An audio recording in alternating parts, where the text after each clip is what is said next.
What is up, you guys? I'm back here with another YouTube video, and today we are unboxing 23 models. Now, this is one unboxing video out of 5, so I'm going to start releasing one unboxing video a week.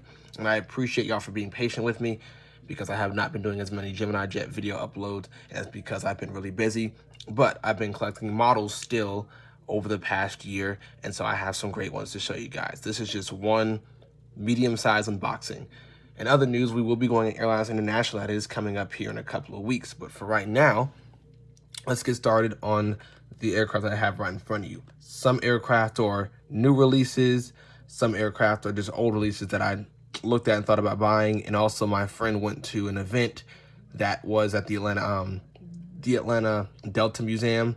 And so they had like a Geminijets event that I could not attend. So he got a couple of models for me. But first up, we have a JetBlue ERJ 190. I've had ERJ 190s in the past, but I needed JetBlue. I'm really excited to see what they've done with these models because, you know, the smaller the molds, the smaller the planes are, kind of the worse the molds get. I don't know if y'all saw that, I just did cuss out NG models a couple of weeks ago. Actually, that was a couple months ago, I think. But yeah, here's the plane. And also, we do have some NG models in here, speaking of that. Here's some information of the aircraft. And let's open the box.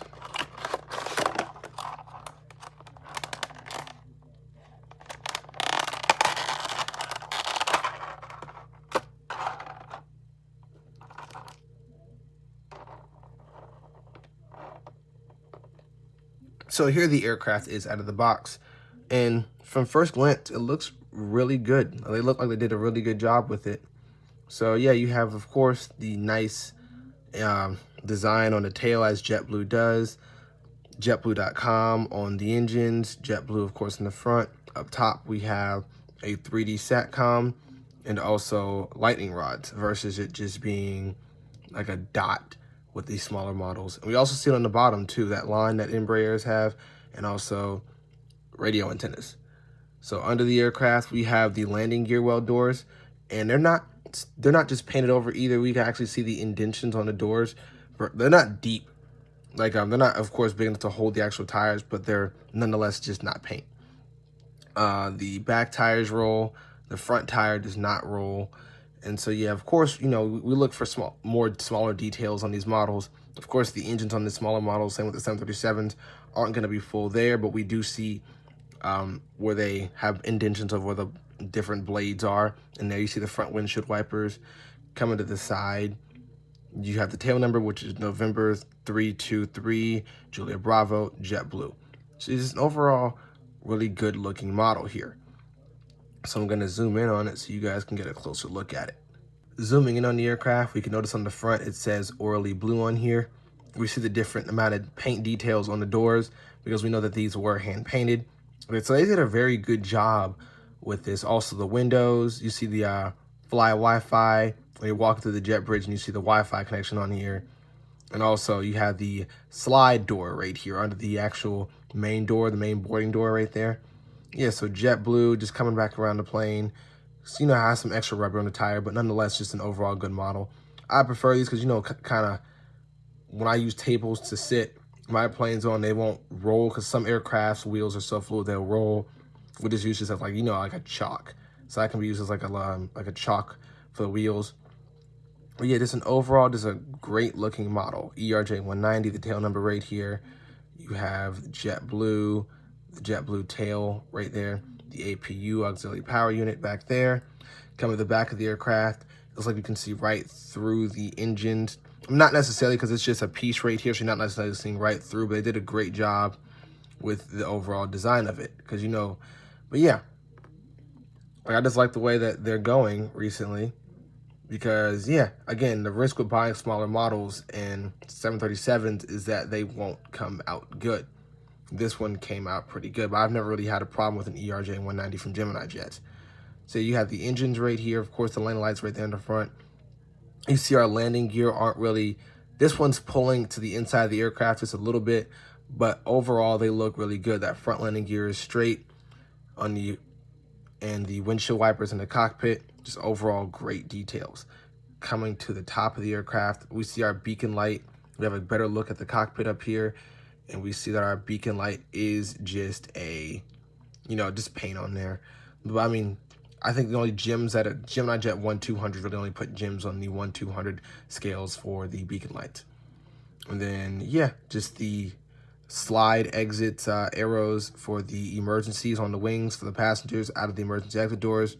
We have a great look at the flaps, slats, spoilers, and ailerons and flap tracks on the top of the aircraft and the top of the aircraft wing, along with that winglet and on both sides.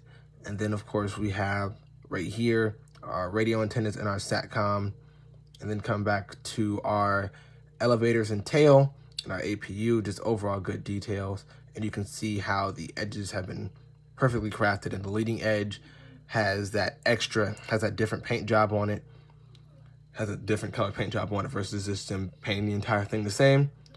Under the aircraft, of course, we have below the APU, come back here, we have our loading doors, and we have the Geminijets logo, our model stand, and we see our landing gear again, and our indentation holes for when landing gear go up.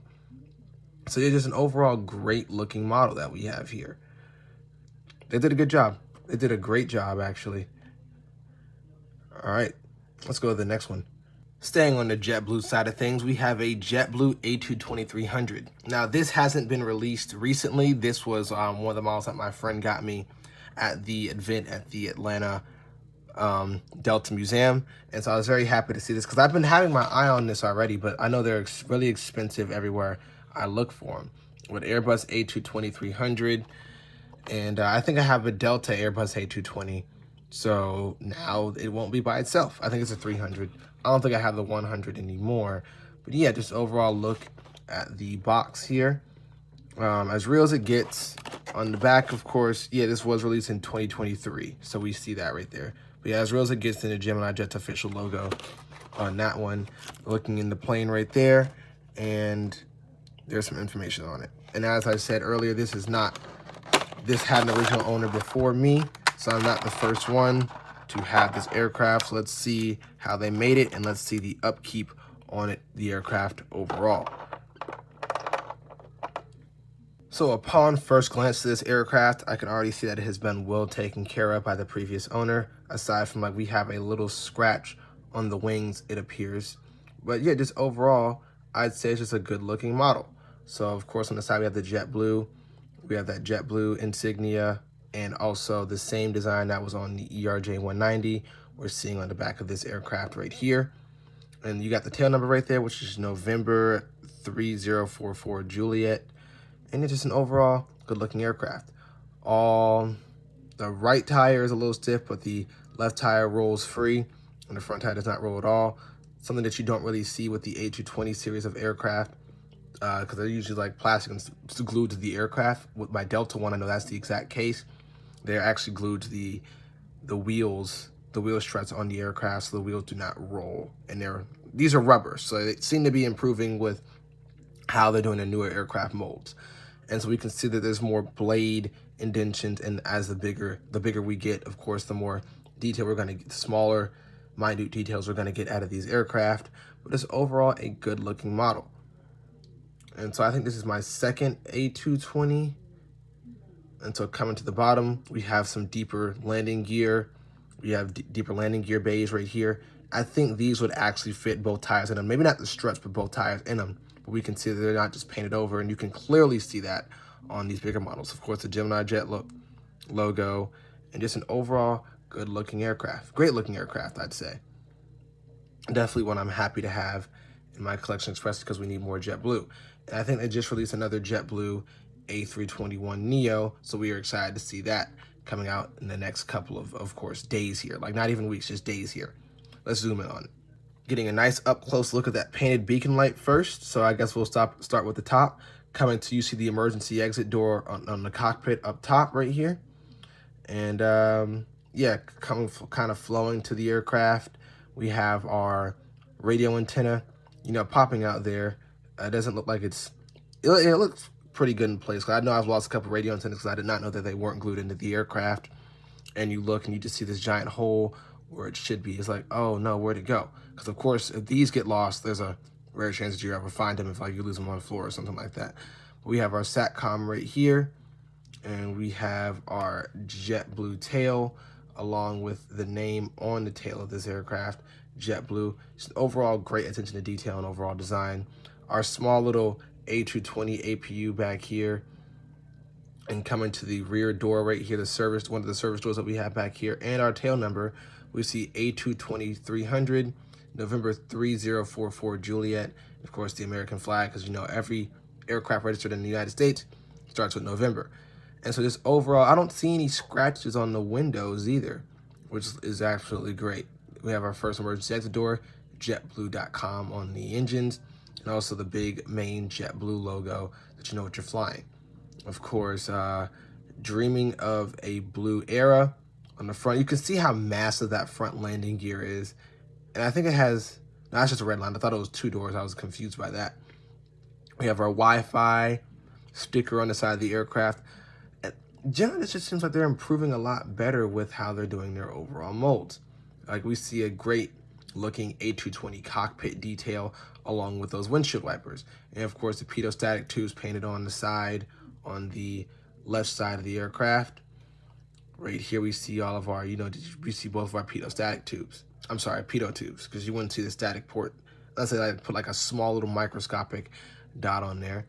But yeah, we have our service door right here. You see our service doors on this side of the aircraft, on the loading side of the aircraft right there. JetBlue insignia. Of course, it's backwards. It seems to be glowing on this side. Like, you see that there's like a blue. That might just be the camera color grading. But yeah, I mean, it looks cool nonetheless. JetBlue.com. And just, yeah. I mean, of course, the only side is really different is the service doors and the way they painted the letters and numbers on this side. Was an overall great attention to detail. So coming to the bottom of the aircraft, we have, I actually don't know what this door is per se.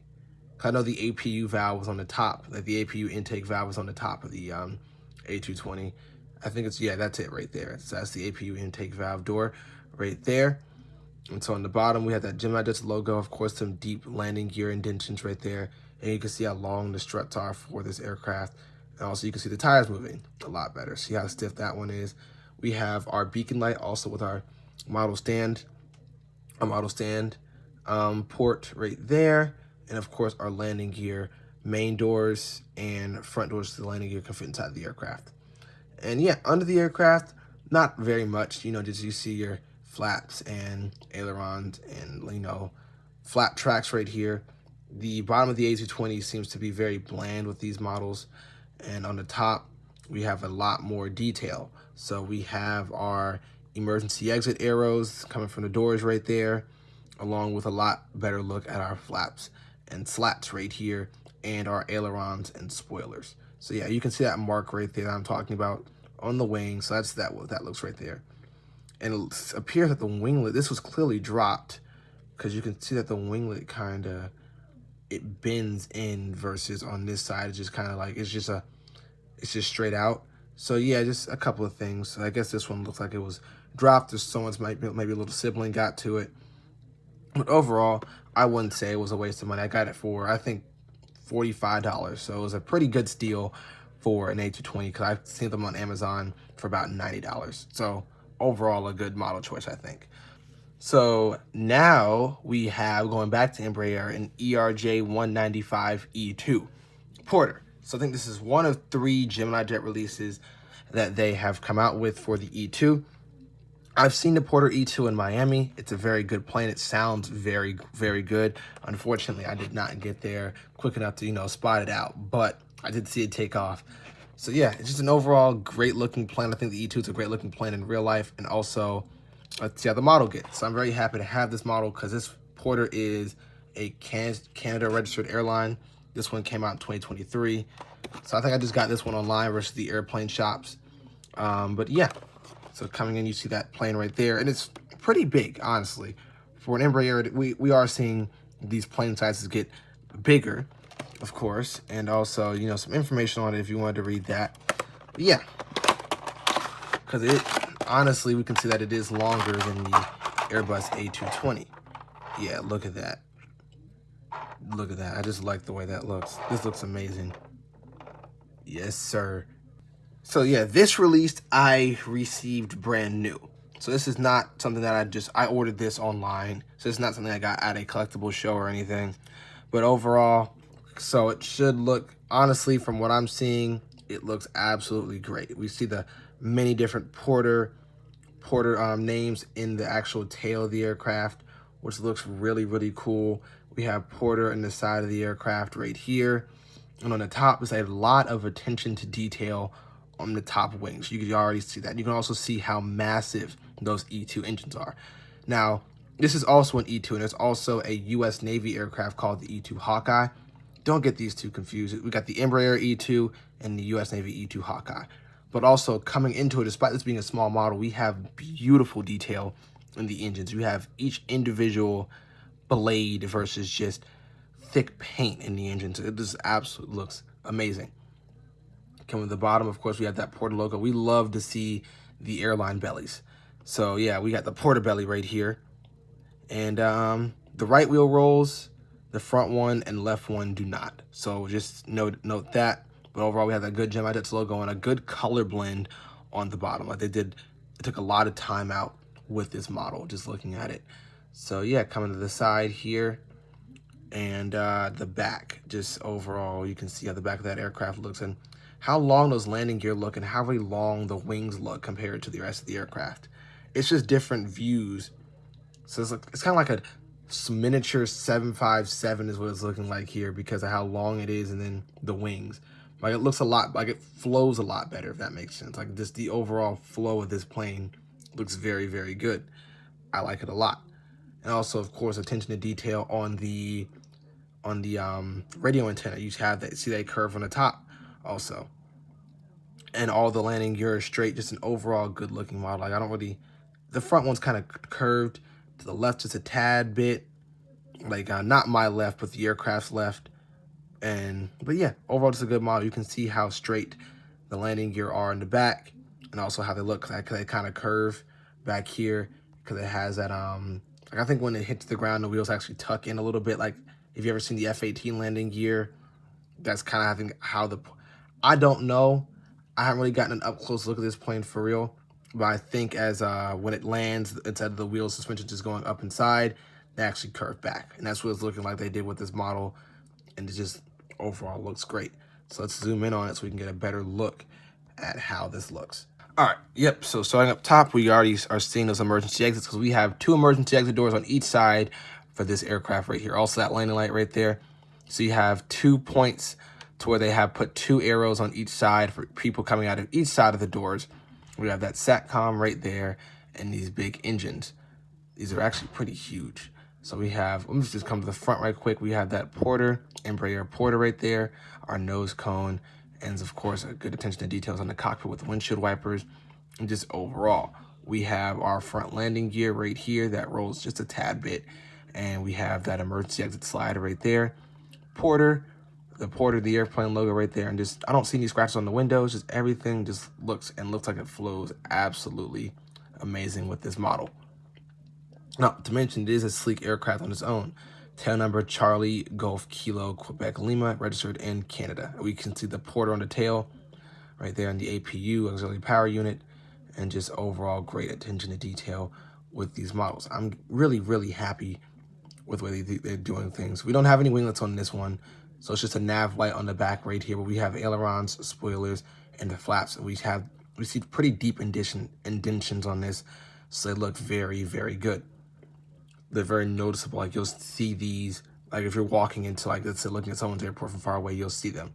So this one does not have, of course, the landing gear slots. We just have actual doors this time.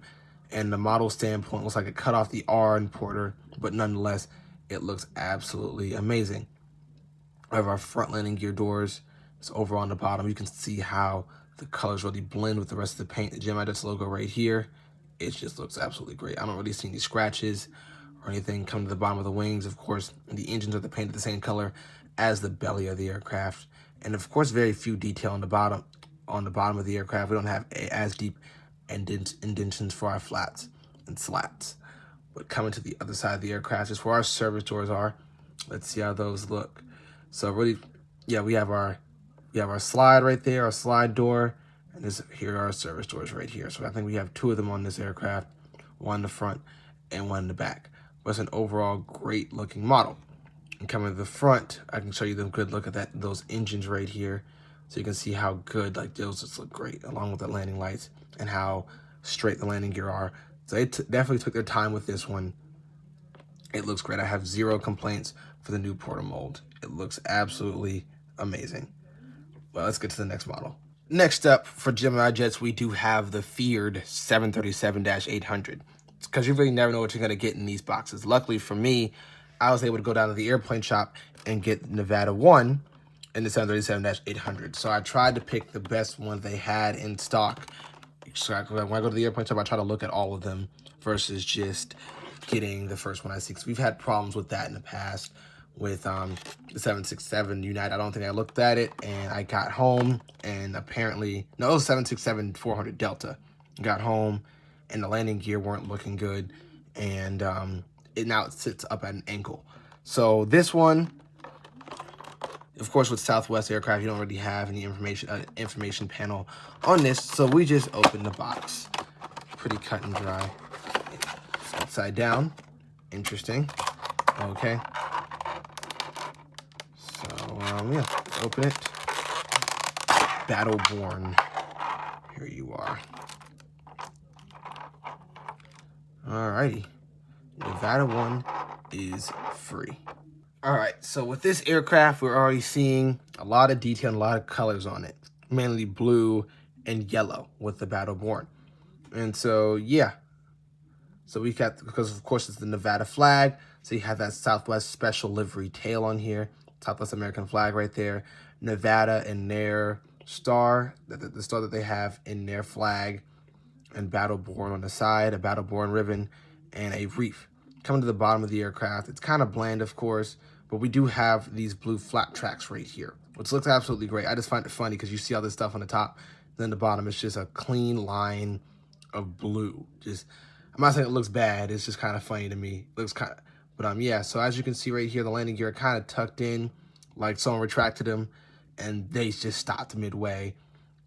And of course, with the 737s, we don't have as much detail in the engines. Like, I actually see very few detail in the engines as far as the blade goes. But coming to the side of the aircraft, this is our loading door side. Overall, good attention to detail as far as the drawing goes. We don't have any, the wing angle looks good. Something also you have to worry about with 737s from these guys I've noticed. But the wing flex looks good. It's not completely over exaggerated like it was on the what was that airline? I think it was Avelo. Had some really bad wing flex on it. Like, it was just one wing. And yeah, so we have the split winglets, and they did those good. Like, they don't look like they're warped or anything or bent. They look pretty straight to me. They look very, very good. So yeah, honestly, this is kind of the best you're going to get with the 737. And overall, this is a great looking mold. So as we can see, all of our landing gear do roll on this aircraft. And we can see the ribbon goes right to the engines if angled properly from the side. So yeah, because people really are looking from this from the ground. So you can see the ribbon fits right perfectly with the side of the aircraft and goes over and goes to the other engine. And we can see that they wrap, actually the ribbon wraps around the engine on both sides. So that's good versus it just stopping midway and then continuing over here. But let's zoom in on this aircraft and get y'all a better look at it. On the 737-800, we have 2 emergency exit doors, just like the E2. So we're seeing both arrows leading both sides for passengers to go out inside and outside as far as arrows go to get to safety in an emergency. On the SATCOM, we do have some pretty fine detail, and also with the lightning rods and a radio antenna. But our tail number is November 8646 Bravo in this one. We have our Southwest. Really, I find people get confused when they see, okay, I don't know what airline I'm flying, because they see this special livery here. Look at the tail, people. Southwest. It'll say it on the tail, if not on the rest of the aircraft. But yeah, and of course you have those Southwest colors also, blue, yellow, and red, or blue, red, and yellow. So yeah, this is an overall great looking aircraft. I don't see any problems as far as scratches on the wings. I did get this one from the airplane shop, so God knows how many people have touched it before.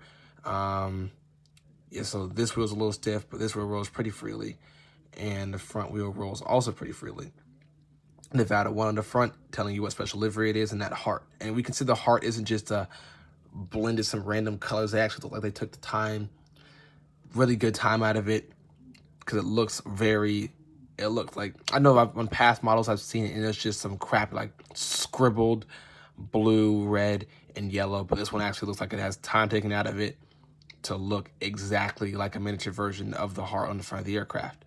And we have that aggressive 737 look on the aircraft right here, along with some flowers that start Nevada 1, Battleborn. You got that ribbon going to the rest of the aircraft in the front here, and also a better look at the engine ribbon down here. As you can see, it flows all the way down to the bottom half the engine, but not all the way to the bottom, just somewhat, because we know the bottom of this aircraft is blue. Some really good indentions as far as the ailerons, flat slats go, and yeah, just overall coming to the back with the auxiliary power unit. We see right down the back of the engines, looks very good. You can see the landing gear, kind of like a little closer look on, they're not really straight, but it's all right, it stands good. And the APU back here, and some really deep gear, landing gear holes in the 737 because they don't have doors on them. So yeah, not paint. I think NG models does paint. I know the Maxes, they look like they had, with Geminijets for the Maxes, I know that they look like they had doors, but they filled them in. So I'll be able to see that next. So we do have a Max 8 coming up, and we have the what am I trying to think of? I just like completely lost my train of thought. Where the model stand goes, the hole right there, it's not interfering with anything on the bottom of the aircraft. And yeah, just an overall good looking plane. Kind of the bottom, you have those blue flap tracks and those winglets on the bottom. They just overall look absolutely great. And yeah, coming over to the service door side of things, first the front, you can see how kind of, they have a little bit of detail, not too much. I mean, it's not Porter E2 detail, but it's a little bit. I mean, if you're looking at the engines that hard, but of course, again, I'm just doing this for detail for you guys to show you how much detail these things have. So on the service door side of things, we have the Heart 1, Nevada, same thing on the other side. You can see kind of that service door hiding in the word Nevada right there. It's kind of hard to see because the plane is overall a dark paint, and you have all these colors on it, so it's just a little harder to see. Coming at the back, we see the service door a lot better with the back because we don't have all the fun livery stuff on the front. But yeah, just an overall good looking model. So yeah, definitely I'd say if you want it, it's a must do. I think they have recently changed their 737 molds and they look pretty good. I just want them to put a little more detail in the engines and we'd be good. Because I don't know if the 737 is a hard one to make or I don't know what it is, but honestly, this is the best one. This is one of the best 737-800s I've ever dealt with. I've never had a problem with the 737-700 aside from them being tail heavy. And we said this one is not tail heavy because the 800 has more balancing in the front. But for 800, this is a very good mold. Let's get to the Maxes. So here we have an Allegiant 737 MAX 8. They just put 200 on here. I don't know if it's necessarily smaller than the MAX 8, but we'll see. I think it's the same size as it, despite it saying 200. Maybe copyright issues. I don't know, but Allegiant's been known for doing things different because it appears that they're the only Sigmas in the room. So, yeah. Pretty bland box. Allegiant, Max picture, Geminijets, blue. That's it. That's pretty much it. So, yeah, and of course on the front we have all the fun stuff. We have two Max 8s flying. But look inside, we see that, and we see a very, I can't even see the size of it. Just really just them. Okay, Allegiant is in words, you know what I'm saying? So, I mean, y'all can read that yourself. I'm not going to read it to you because I don't feel like it. It's a lot of words. It's over 2 lines. So, we're not going to do all that right now. But, yeah, so just a pretty bland box, I'd say. Nothing really too much going on in here. But, I mean, the plane is of course, what we came for. We ain't come to read words. But, yeah, here it is. Looks like a great model from what I'm looking at right now. Just looks like an overall very great detailed model. So here we come to one of my favorite series of aircrafts, which is the MAX 8s, MAX 9s. And yeah, it's Allegiant. I don't know if they have these aircraft in real life or they're talking about getting them, but regardless, Geminijets has released them, and we are very happy to see them. So yeah, coming to the top, of course, we see the sunshine on the top for Allegiant. You also see the Allegiant logo on each side, a little bit from the side. And also the color blend where it goes from orange to yellow to blue. So just an overall, they have a very good livery. They have a great livery. I think they're based in Las Vegas, Nevada.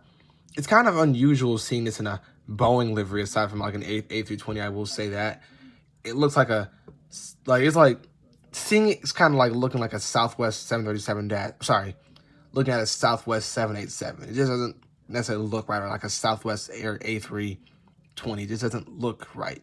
But we have great detail in the 737 MAX engines. You can see the blades. Of course, we'll zoom in on that later so you can get a better look at it. But coming to the side of things, we have MAX 8-200. I think it just says 737 MAX 200. I know it's kind of far away at the moment. We'll get to zooming in on it. But just overall, I like it. I like it a lot. So yeah, we have of course, two arrows, 2 rows of arrows for each emergency exit door. But it's overall, I think it's a good looking model. The landing gear look kind of wonky, as you can see that just from looking at up from the behind. I think they all roll. They all roll pretty smoothly. I mean, they're not like super smooth like butter. Actually, this one stops. Like this one stop. I can see, and this one just keeps rolling freely. And so is the front one. See, it looks like they filled it in. So that's what I was talking about earlier, where I said it looks like they just fill them in, because it's actually level with the underbelly of the aircraft. But looks like if I ripped it up, there would be something under here. But it also looks like I think honestly what they did was they made this all one piece. So like I pulled this off, this entire piece would come with it, sort of thing. I mean, if anyone has ever gotten a MAX 8 with the landing gear missing, tell me. But yeah, let's get a closer look at it so I can further examine what's going on here with the MAX series of Geminijets aircraft. All right, so lights are painted on. No SATCOM on this one, so it's just radio antenna. So coming to the front, we do it just says 737-200. So it's just, I don't even think I see a MAX on it. It's 737-200, MAX 200 on there. Yeah, 737-8-200 is what it says. Okay, so yeah, we got the Allegiant logo right here. No slide. Like, you don't have the slide door on there, but you got some good cockpit detail. You got, we got the good sunrise on it. Just, the half the sun on the Allegiant right there. Good attention to detail on the engines. We have the blade line right there. I think it looks like the blades come up a little bit more than they would at the line, like versus the, I know the 800 has them really deep in the plane. The MAX is a little more shallow, but I think they flow with the blade line on the engines right here. So that's good. You have our 2 emergency exit doors right there.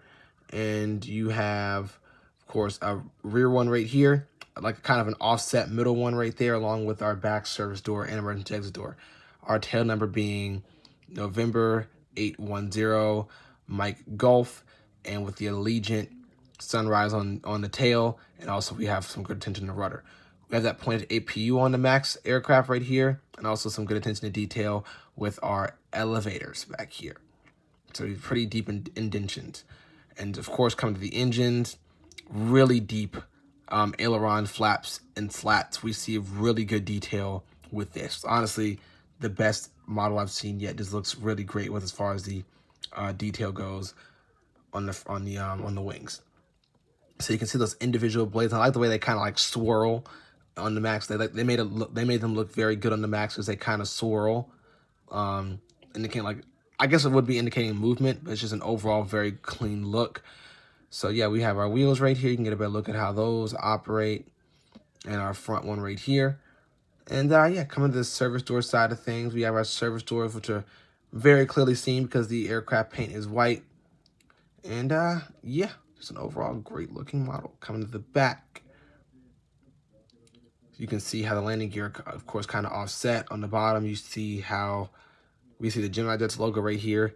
Of course, the color blend right here from the yellow to the orange to the blue.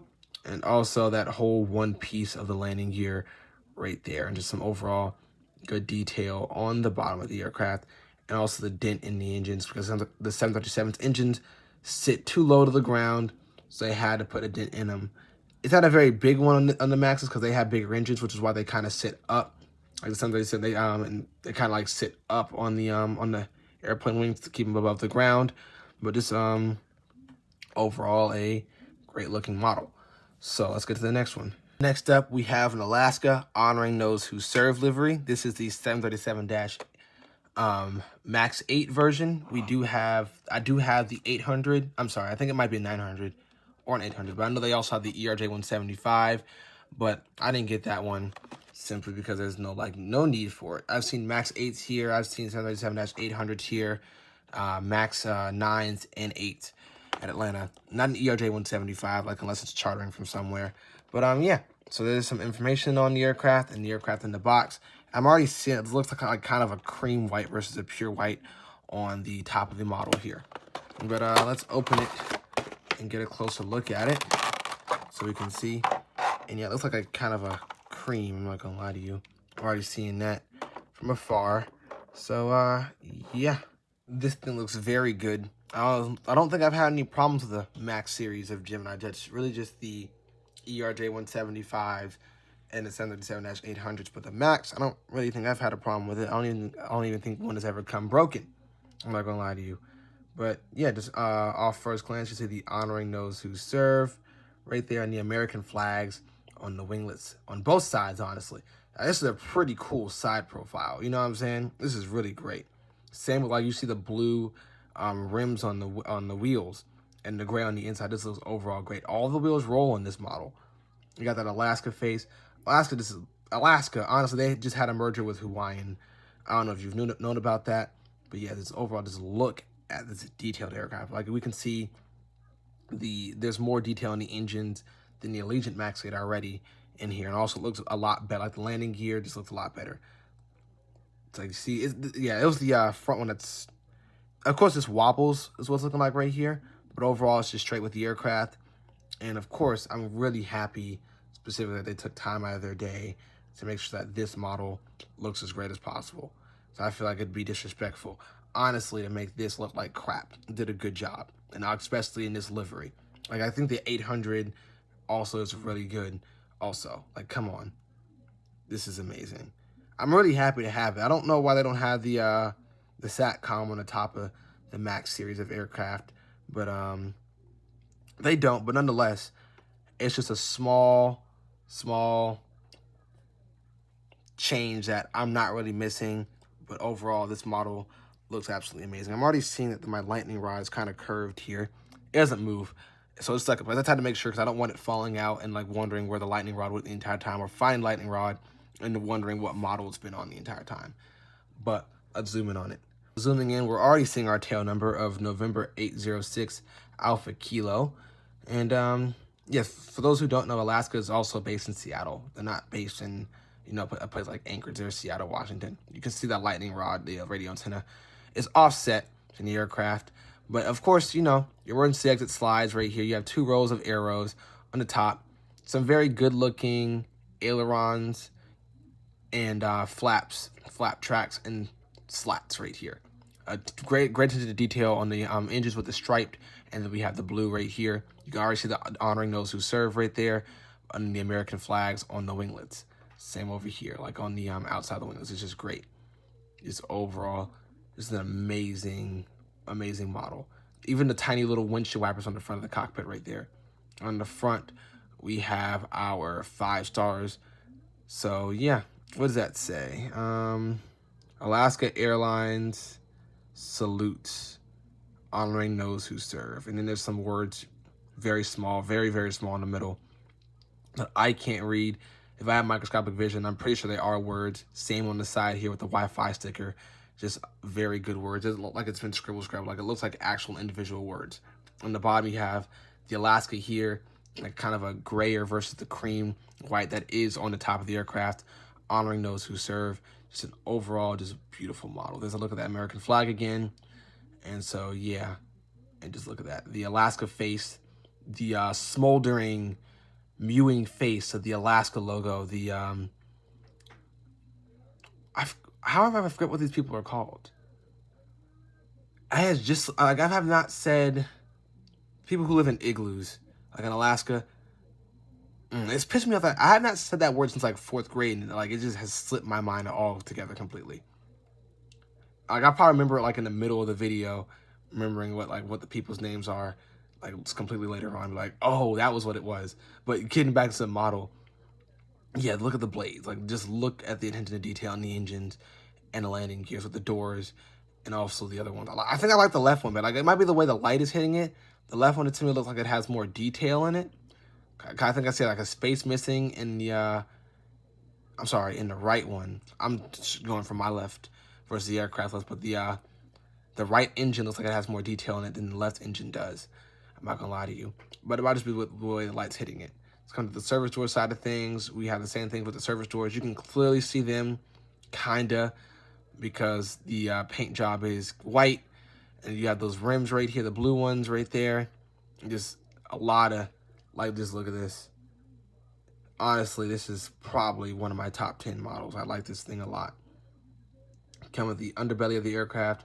We have that model standpoint, and of course, it's filled in. The landing gear doors are, yes, they are filled in. And a little more detail on the bottom with these 37 Maxes. I mean, it's not as much, but we do see pretty deep flap, like the underbelly, the flaps and the slats right here. So yeah, we do see a lot more detail with that. And the auxiliary power unit right here.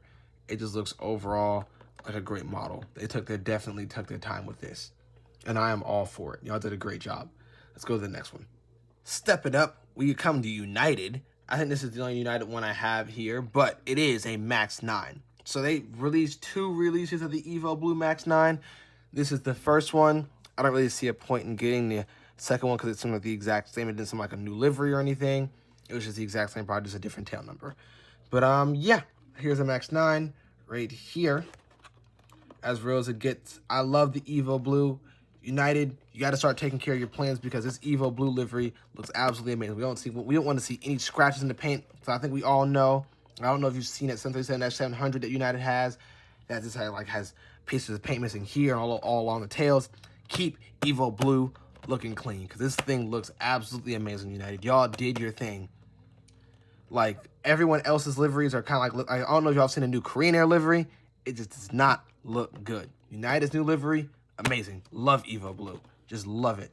Look at that. Yeah. All right, there's some words on it. Let's open the box.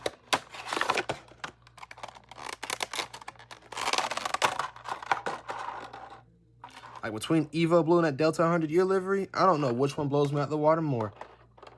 Yes, sir. Look at that. Here we have the 737 Max 8. I'm sorry, Max 9. Already noticing a little bit of color difference between the engines and the tail on this and also the winglets. So like if we look here, we say it's more of a base blue on the engines versus like a shiny reflective blue on the winglets and also with the tail. So yeah, but just look at this Evo Blue livery. Like, doesn't it just look amazing? Just overall, like just the entire way the entire plane glows when the light hits it. And even in real life also, like this is the entire way the plane goes when the light hits it. And like, look how straight the wheels are. They did a really good job with the wheels. We don't have any wheels that are folding on the inside. And it appears as if they all roll. So yeah. Just, of course, it's a lot longer than the Max 8. Because, yeah. But this looks overall great. I don't think I have any complaints with this. Like, it looks amazing. It feels great. It acts great. It's not tail heavy at all either. It sits up very properly. Just overall great looking model. But of course, I'm a sucker for the Evo Blue. So I don't know if my judgment is a little impaired or biased. It's Evo Blue. I love it. That's all that matters. But let's zoom in and get a good look, a better look at this beautiful plane. And speaking of Banana Bus, here we have the Spirit A321neo banana livery. Now, I have both A320neos for this, so why not get the A321neo? Also, I like the A321neo in a banana bus livery. I also did get some A321s from NG models for Spirit, so stay tuned, because those are also in a future unboxing also. So we have the box, you know, the pretty standard box as real as it gets, just different planes in the front. And you have that Spirit. Only airline to file for bankruptcy twice. So yeah, here they go. right there, A321neo. Let's open this up. Oh yeah, look at that. Even the Geminijets glows like when the light hits it just right. Like you can see it at like this looks amazing. The paint structure, like the way they did the paint just looks overall and feels amazing. Like this is the best I feel like they've ever done. Honestly, this might be better than the NG models, just looking at it first glance. But let's get into it. Just overall, the helicopter view of this aircraft, you're already seeing the paint is a lot more reflective. And it feels firmer also. Like, it's not just, like, look at the way it glows. Like, it feels less fragile. Like, how Geminijets paint just feels kind of fragile, of course, because it is. This feels like, I don't know, like, let's say you have sweaty hands and, like, touching this really hard, the paint won't come off. You know what I'm saying? Like, it just feels like an overall base stuck to the metal paint. Like, it just feels great. And honestly, it looks great. Like, it still glows. Like, you can see how tall the landing gear are. I think they all roll. Let's see. They all do roll pretty smoothly. And yeah, like, you can just see the way it's kind of reflecting off the light. Especially, like, in golden hour. Like, if you ever, like, go plane spotting, like, just see this thing sitting on the taxiway in golden hour. The sun hits it just right. It's just beautiful. With those Neo engines and the raccoon windows, you have those green... You have the green and the Neo engines right here. It just overall just looks amazing. Now, yeah, I know people aren't a very big fan of, you know, the Spirit Airlines banana bus livery, but I do have to disagree with that because this just, like, you can't hate this. I genuinely feel like you just cannot hate this. This looks absolutely amazing. Let's just get a closer look at it. Coming from up top, this one doesn't have a SATCOM on it. I'm just gonna get straight to it. Of course, the painted beacon light right there. We already see. I think these would be SATCOMs, but they're just painting there. They're not actually 3D. So yeah, just look at the raccoon windows, and this helps with glare. This helps with glare in the aircraft because of course this sun like light are attracted to darker things. So this helps with glare as far as visibility in the cockpit goes. Also the panel. That's why it's also black in planes and cars. You'll see it like that. Just so the sun mostly stays out of your eyes because most of the sun is actually going towards these black on the raccoon windows versus in the actual human eye of the human pupils because they're also black. But yeah, so it's an overall great looking model. You have some great attention to detail in the landing gear here. That giant Airbus A321neo engine and that giant Spirit logo with all the wheels that roll pretty fluidly. And of course you got the Howdy on the inside of the winglets right there. And yeah, we have of course a different looking emergency exit, a bit different emergency exit aero procedure looking here. It's two, but this time they're red and they're angled a little differently on the Airbuses. Of course, the wings do look very good. I don't think they're as deep as the 737s, but they look overall very good. You can see how much many flat tracks are on the Airbus A321neo. It's a lot more than the 737s and the other aircraft that we looked at in the past. Also, this does look like a bump, like the I don't know what that little wing on the engines is called, but it looks more like a little bump in the engine versus, you know, a lot more detail than it did on the other aircraft. So yeah, there's our radio antenna right here, and we have our tail number, which is November 702 November Kilo, and of course Spirit on the tail of our aircraft right there. So coming to the back of it, we have our landing gear, which look very thick, like kind of like 3D printed thick, but it look overall very good. You can see how you can kind of see through the, like not necessarily see through, but you can see like if you're looking closely at the blades in the front, like yeah, you can see right through it. Look at that, a little bit of light getting through. It's just overall very great looking model. So we have our Geminijets logo on our model standpoint right here at our landing gear with our engines. You can already see we have our service door. You can see that right there on our doors and some stuff on the bottom. And not much to say on the bottom. It's just yellow. I just like the paint scheme, the way the paint just looks. It just looks very good. Kind of the loading door side of things. You can see, I mean, it's visible. Kind of hard to see because it kind of blends in with the paint. But yeah, it definitely is visible on both sides of the aircraft. Coming to the front here, you can see that green glow that we have in the Neo engines.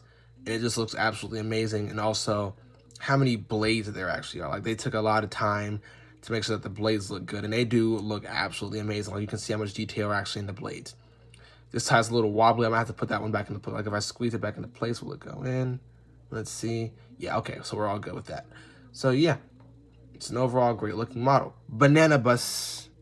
So let's get to the next ones. Now we're moving on to another of my favorite series of aircraft, the Mag Dog series. And we have 3 Delta ones for you. This is the MD-88. We have 2 MD-88s and 1 MD-90 in the older liveries. So I try to collect all the 777s and Mad Dog liveries for the Delta Airlines, and they are actually releasing these. Now, Geminijets, if you're watching this, we need re-releases on the Delta 777s. I think we can all agree we need re-releases on the Delta 777s and the Virgin Atlantic and British Airways A350-1000s. We can all agree with that. But there it is, of course, the pencil plane, along with the 757-300 because of how long they are and how short and stubby their wings are. But here it is. And because their wings are so far back, they have an aggressive takeoff pitch attitude. So it's really fun seeing that head on. I really enjoyed seeing that head on. Here's a better overall look at the aircraft. You can already see, of course, this is one of Delta's older liveries. For those of y'all who don't know, Delta has retired all of their Mad Dogs. They no longer exist, but the 717 is still out there. If you're like, okay, I've seen these type of planes out there, it's the 717. So the DC-9, the MD-88, and the MD-90s are gone, but you're still going to see the 717 out there. And if you ever heard these things take off, they are very loud. And again, as I said, their takeoff, like their pitch attitude on departures, very aggressive. And like even when they land, like they're looking like they're still kind of up slanted, like, you know what I'm saying, slanted up a little bit. But yeah, this is overall a great looking model. Of course, Delta's old deliveries, you have more kind of basic colors. There's a lot of blue in there. You have a hint of red and a lot of white on these older aircraft. But yeah, so under it, of course, with the chrome, yeah, just the chrome, the old style chrome on here.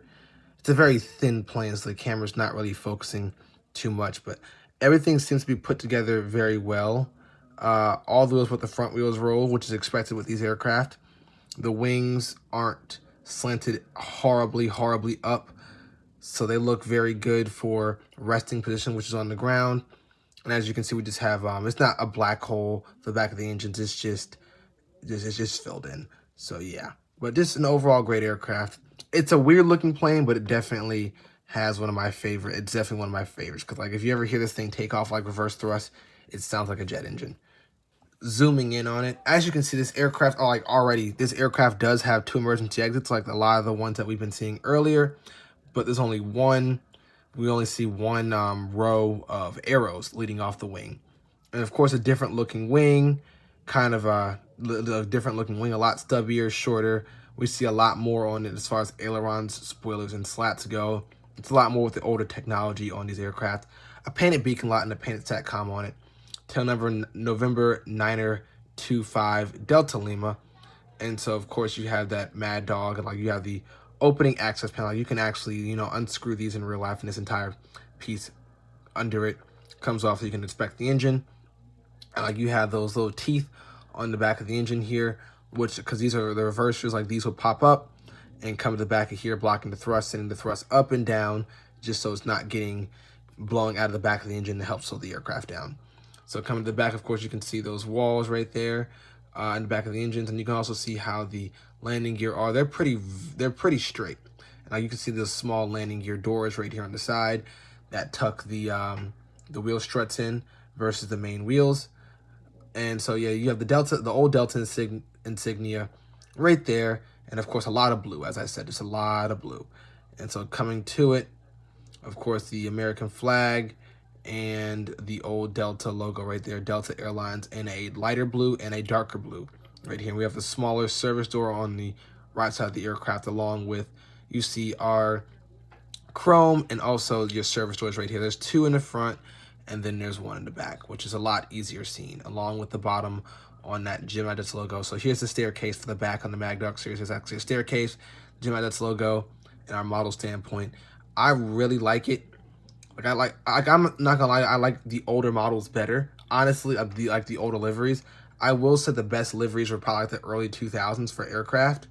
Like the ones that are currently out there now, unfortunately, a lot of them are being changed. Like the again, the Korean Air livery, and we kind of hate to see that one go. As you can see, the front of the nose kind of blends in with the box, along with the little whiskers it has here. I think they measure speed on the aircraft. And then we also have the eyebrow windows up top for these older aircraft up here. Of course, a bigger logo right here, the slide from the ejected. And then you see this one doesn't roll. It's like kind of glued, just glued down. But yeah, the SkyTeam logo. We have our radio antenna right here. And yeah, just an overall good looking model. Of course, the T-tail aircraft. We have our APU input valve and the output. It's not on this side either because it wasn't on this side.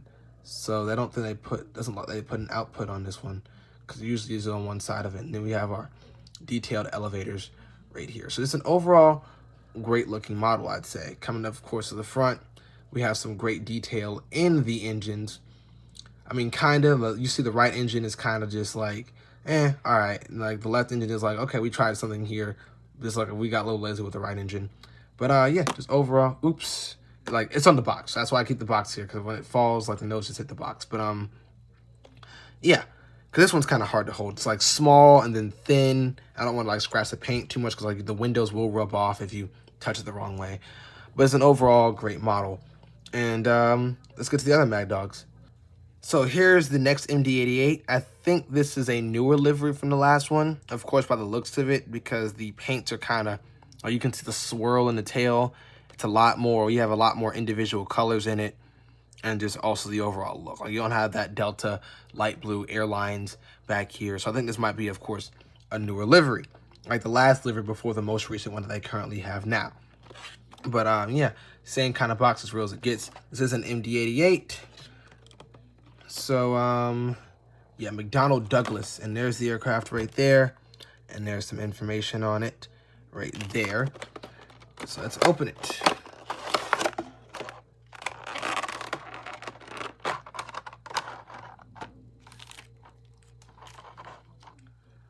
This one, like the white paint on it, looks a little more put together. Like I'm able to touch it, I think, a little freer without any incident. Just, it looks a little different, a little glossier, also shinier versus just a base paint. I mean, sure, it could be that this aircraft just has a lot more vibrant colors on it. Like, let me just pick it up here. Of course, you can see the key differences from the last one. It looks like a more of an artsy kind of looking tail. We have that. And I think a little more detail on the engines. Like, just looking down the barrel, there's a lot more detail on the engines on this one, because this model came out after the last one. So the MD-88s are on order. But, yeah, I just put them in size order, of course, and also in terms of livery, because the MD-90 is also this exact same livery. But, yeah, a lot of the same stuff. I think, yeah, the wheels roll more fluidly. Of course, that front wheel does not roll with these Mad Dog series of aircraft.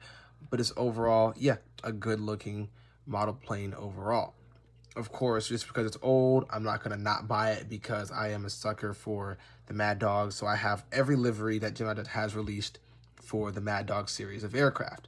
Now, the MD-90 has some other tail numbers.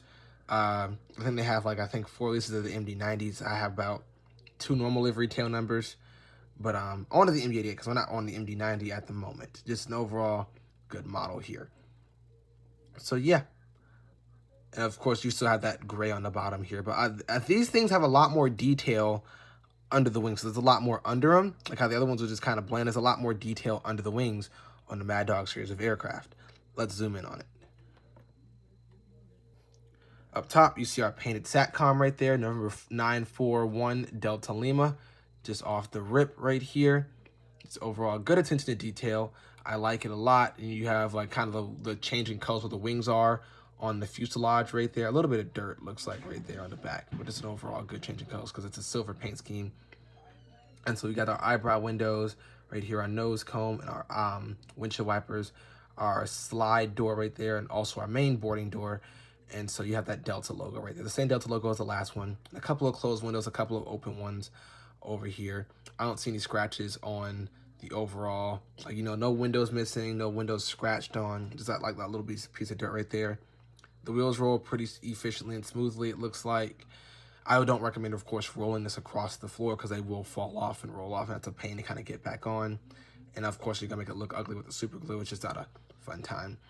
But yeah, of course, you got the teeth on the engines back here, and of course that new Delta livery, like kind of new, like of course like newer than the last one, but older Delta livery tail right here. You have the whole elevators right here on that trim, so that entire like paint white thing that you see right there goes up and down according to your trim settings. So yeah. So you have the landing gear look pretty good from the back. They're a little wide, like a little wider out. And of course you have that kind of covered up hole in the back right here with the engines versus just being a dark space. And I think that's our APU right there. No, our valve is over here. So I thought the APU valve was on this side of the aircraft. I might be thinking of another point. I'm thinking of the 777, I think. So that might be the APU output valve right there. But yeah, so of course coming to our wing right here, you're seeing the attention to detail on the flaps, slats, and spoilers. They have very small spoilers, so that's really just about it for the spoilers as far as the MD-88 goes. So yeah, there we have some scratches on the windows, it looks like, on that side. Now, there's our service doors right there. A lot more visible on this model, I will say that. Our smaller service door on that side right here. Under the aircraft, a lot more detail on the front main landing gear door. I'm not sorry, on the front landing gear door and under it right here. So the Geminijets logo and also our landing gear doors from our model standpoint right there. It just looks like a very good model along with our stairs in the back here. So coming to the front, very good detail on the engines. It's both engines this time. They didn't like, okay, so yeah, they did a very good job with both engines. They both have blades on them versus just, you know, the smooth that we had here. And you get a great look down the barrel of the tail. Just an overall great looking model, of course, with our Wi-Fi, our SATCOMs, and our lightning rods, and our radio antenna. It's an overall great looking model. Like I'd say they did a great job with it. I have no complaints. And honestly, I think it's a better mold than the last one. It looks very, very good. And of course, under it, with the amount of detail that they have under the wings, it looks a lot better than a lot of other models. Let's see if the MD-90 can compare. Swinging things over to the Mad Dog series MD-90, you can see the exact same livery as the last plane that we saw, the MD-88. Of course, there's a couple of differences as this one's longer, and you can also see we have fatter engines. And also, the space between the emergency exits, there's 2 windows instead of 1 like there is on the MD-88. But, yeah, same livery. I've actually never been on an MD-90 before. I've not been on an MD-88 because I used to fly from LaGuardia to Atlanta quite frequently before they retired. But yeah, here's some information on it. And yeah, let's open it. Of course, I do know for a fact that the fuselage is 1 foot wider on the MD-88 than the MD-90. That's just something I remember. But of course, on the Geminijets, it's a lot fatter than... It's a lot fatter. And you can already notice the difference in girth from the MD-88 versus the MD-90. Now, this is the third MD-90 to hit my collection. They have, I think, 4 or 5 releases of the current Delta livery. Just with different tail numbers, but this is actually a fairly new release. So they recently released this one. I'm able to grip this one a lot better because of the more girthier fuselage, which is a lot easier because the MD-88 and MD-83s are, despite there being a 1 foot difference in girth in real life, it's a bit bigger in the Geminijets world, which I appreciate also because it gives it a noticeable size difference, along with the engines that we have here, which are a lot more, they're fatter, but they're also not as long. So you can already see that. So yeah, we also have some great detail in the blades there. You can already see that. And also coming straight down the pipe for this plane, we have the left wheel does roll, and of course the front one doesn't on these series of aircraft, but the left one does not. But yeah, there's an overall good look at this plane, and here it is. We have some space between the wings and the actual fuselage here, of course, because it's a different piece, but we see some noticeable different space here. So yeah, coming to the back of the aircraft, here you go. And you actually can see that we have also some blades in the back of the aircraft, so it's not just a black pit or a filled-in slot. It is actually something that looks like the back of an engine, and we see that it's a lot better. And so, of course, coming to the bottom, of course, the girthy, and you still have the exact same, yeah, the same wings, I'm pretty sure, as I use on the other series because the same detail, but of course the paint job would be different, a tad bit different because of the different aircraft, and we also have the staircase right here.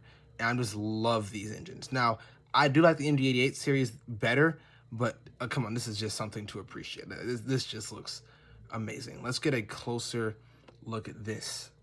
So this is get a closer look at it. So again, of course, I painted on SATCOM with this. I think we have one radio antenna on the top in the front here, and that's the only 3D one. But overall, you can see the nose is a little longer on this one. Like, it looks a little kind of weird. Like, it's kind of drooping, but we still have those eyebrow windows with the, of course, windshield wipers.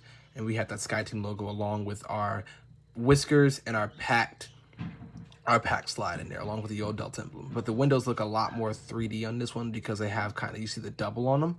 So yeah, this looks a lot, I feel like it looks better. And also you see how there's 2 windows between each emergency exit door, of course, for the length difference in this aircraft.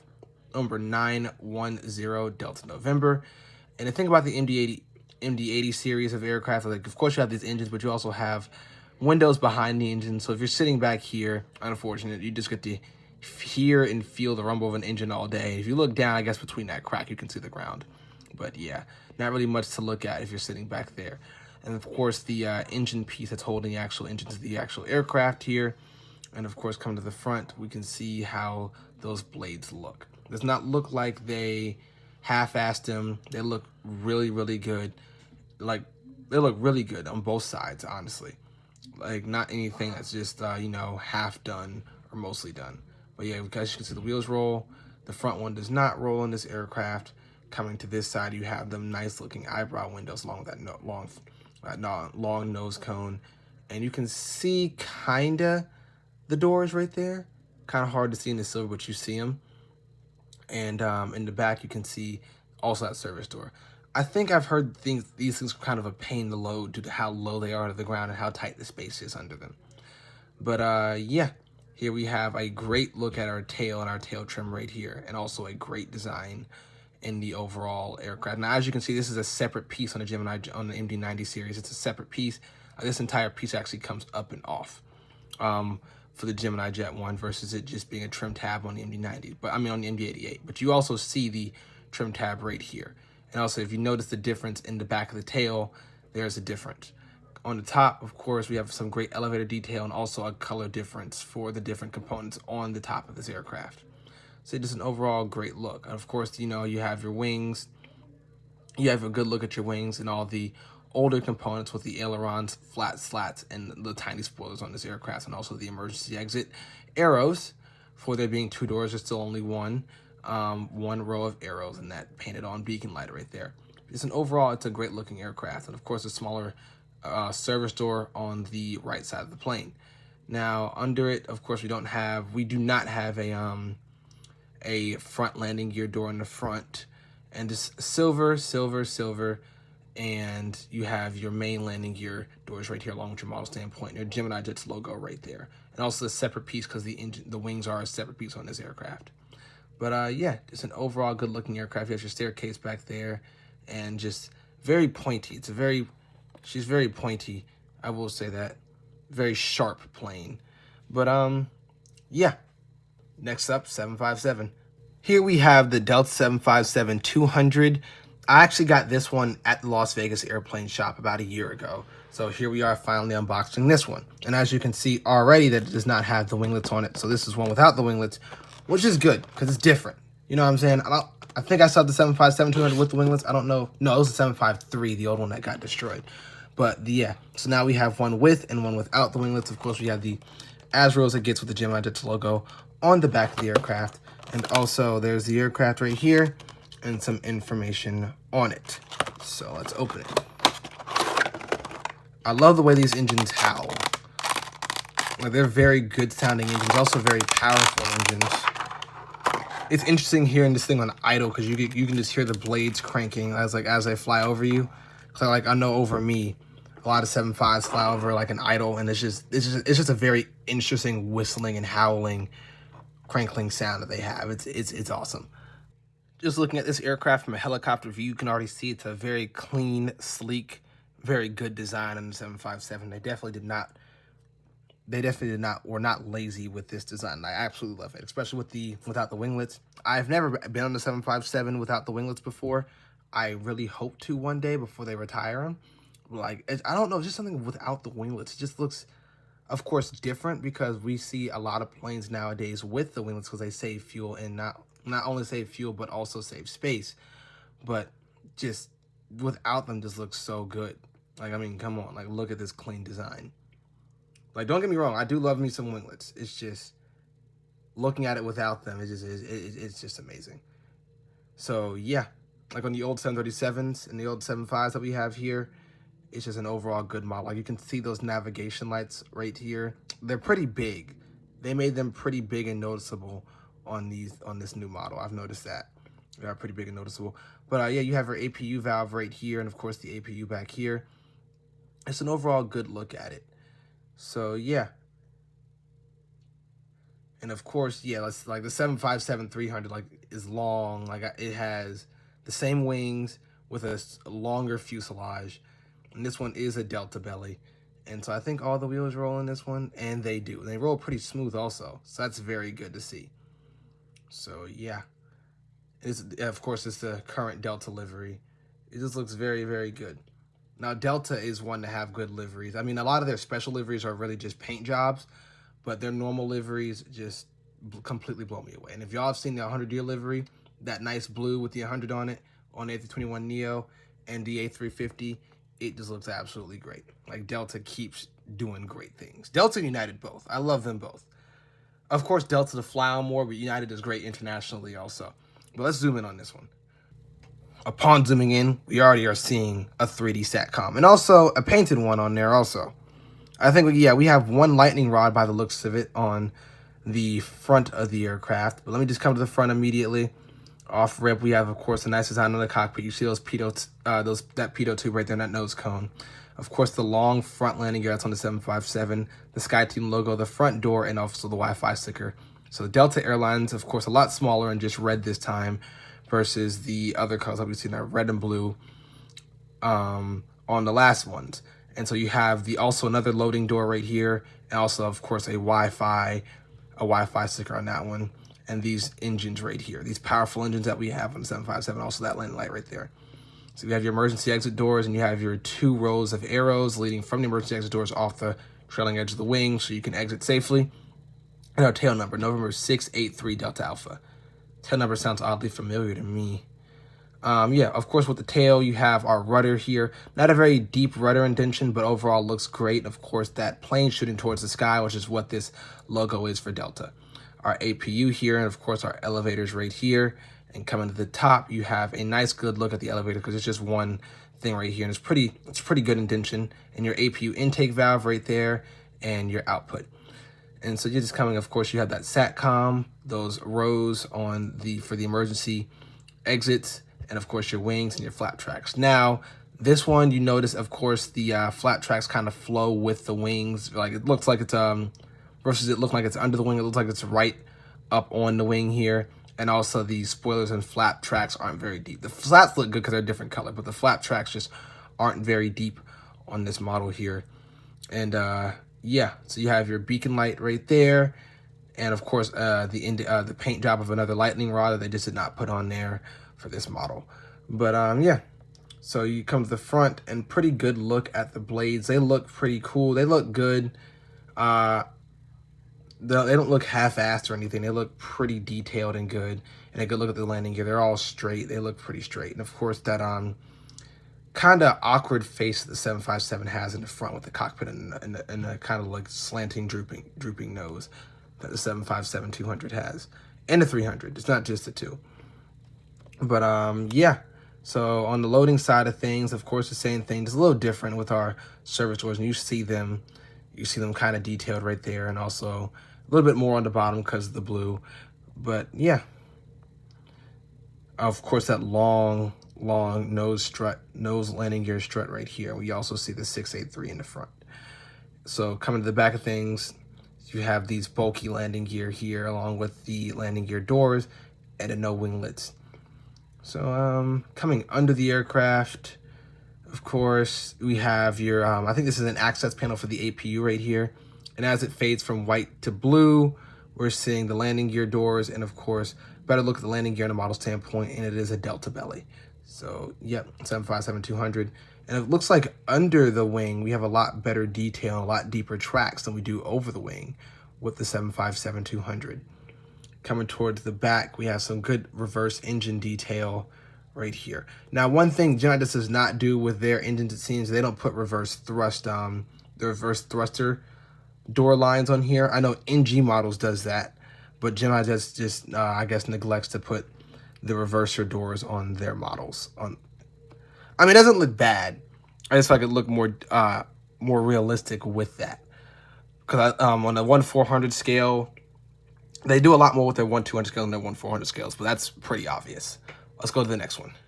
Now we have a big sexy Virgin with the Virgin Atlantic Airbus A330-900, A330neo. My friend, the next 3 aircraft you see, my friend Julian Martin got for me. He came to Sun and Fun with me a couple months ago. But yeah, he got these for me at of course, the past Geminijets meet at the airplane. Well, I keep forgetting the name of the Delta Museum. I don't know. I live in Atlanta, and I'm forgetting the name of the Delta Museum for some reason. But the Delta Museum, they had like an annual event that goes on there, and he got me this. Of course, I paid him back, but I wasn't able to go to because of work. So he got me this, and yeah, he's going to Atlanta's International. Also, we won't be there on the same days, unfortunately, but I will be recording a YouTube video for that. So as you can see, they put this huge plane in a medium box. I still don't understand why they do that, but then they put the 767-400 in the big box. It doesn't make any sense to me, but because like of course like I'm gonna open it here and you're gonna see that the thing barely fits in here, like, you know, like just like you see that, like it's like not even a full box, like it just barely fits in this thing.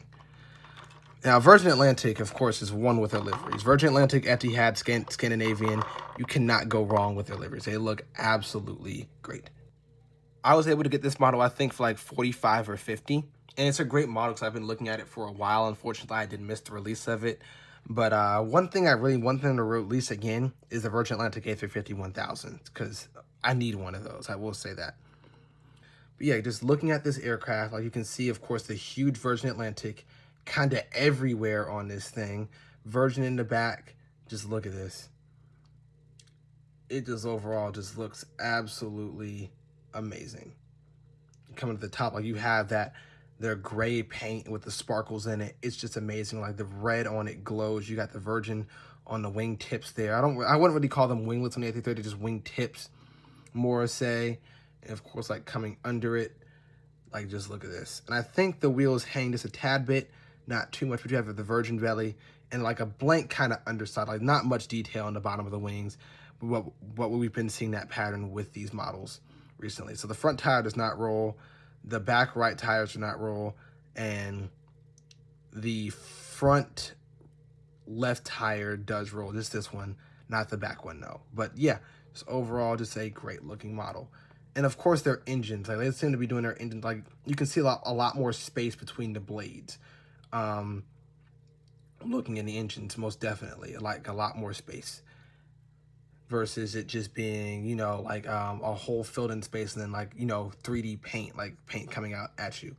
But yeah, let's zoom in on it and get a better look at this thing because this is absolutely amazing. I haven't seen a lot of these planes in a little while, so I'm also caught by surprise because I just make sure they're not broken when I open them, and if they are broken, I'll put them back together because I don't want to, you know, but yeah, so let's just zoom in on it. On first glance, you're already seeing the 3D SATCOM on the back along with the radio antenna. We have 3 3D radio antennas along with one painted one right here. And I think there would be another SATCOM like Wi-Fi box right here on the bigger aircraft just because of the overall size of them and how many people they have on them. But of course, coming to the front, we have those raccoon windows that we are seeing right there. And of course, the lady on the front, Virgin Atlantic, that they have that lady on the front here. And of course, the giant Virgin Atlantic logo, right? Not really logo, just words that they have in the front of their aircraft right down here. But yeah, I don't know why it's not focusing. Like it's like the camera, it's like the plane, oddly enough, is too big. I will say the iPhone 15 is not really good at filming unboxing videos. I don't really like it. But if I zoom in maybe more a little bit, that doesn't work. I mean, it works here, I guess. I'm gonna try to get as detailed as a review as possible for you guys, despite like this thing acting up. iPhone 15, in my opinion, huge thumbs down. I will just say that. I might just have to zoom out. Yeah, just might have to zoom out for this one. So yeah, as you can see, of course, the lady on the front, the raccoon windows right there, the Virgin Atlantic Airbus A330-900 right there, and of course these huge giant Rolls-Royce engines along with some slight gear tilt. And we have our tail number, Golf Victor Juliet Alpha Zulu right there, and of course our left nav light, and also something for nav lights if you're like trying to remember what side it's on. Remember, two R's can't go together, so it can't be right red. So just like right green, left red, like it can't be two R's. So right red is not compatible. So right green, left red is just how it is. Of course, you got that huge version on the back of it right here, along with a very deep rudder indentation on the back. And here's our APU. We can see our elevators, of course, back there. APU is just like a painted silver on the back versus, you know, like a hole that we see on some other models. Now, I don't even think we see on other models. It's like a painted hole.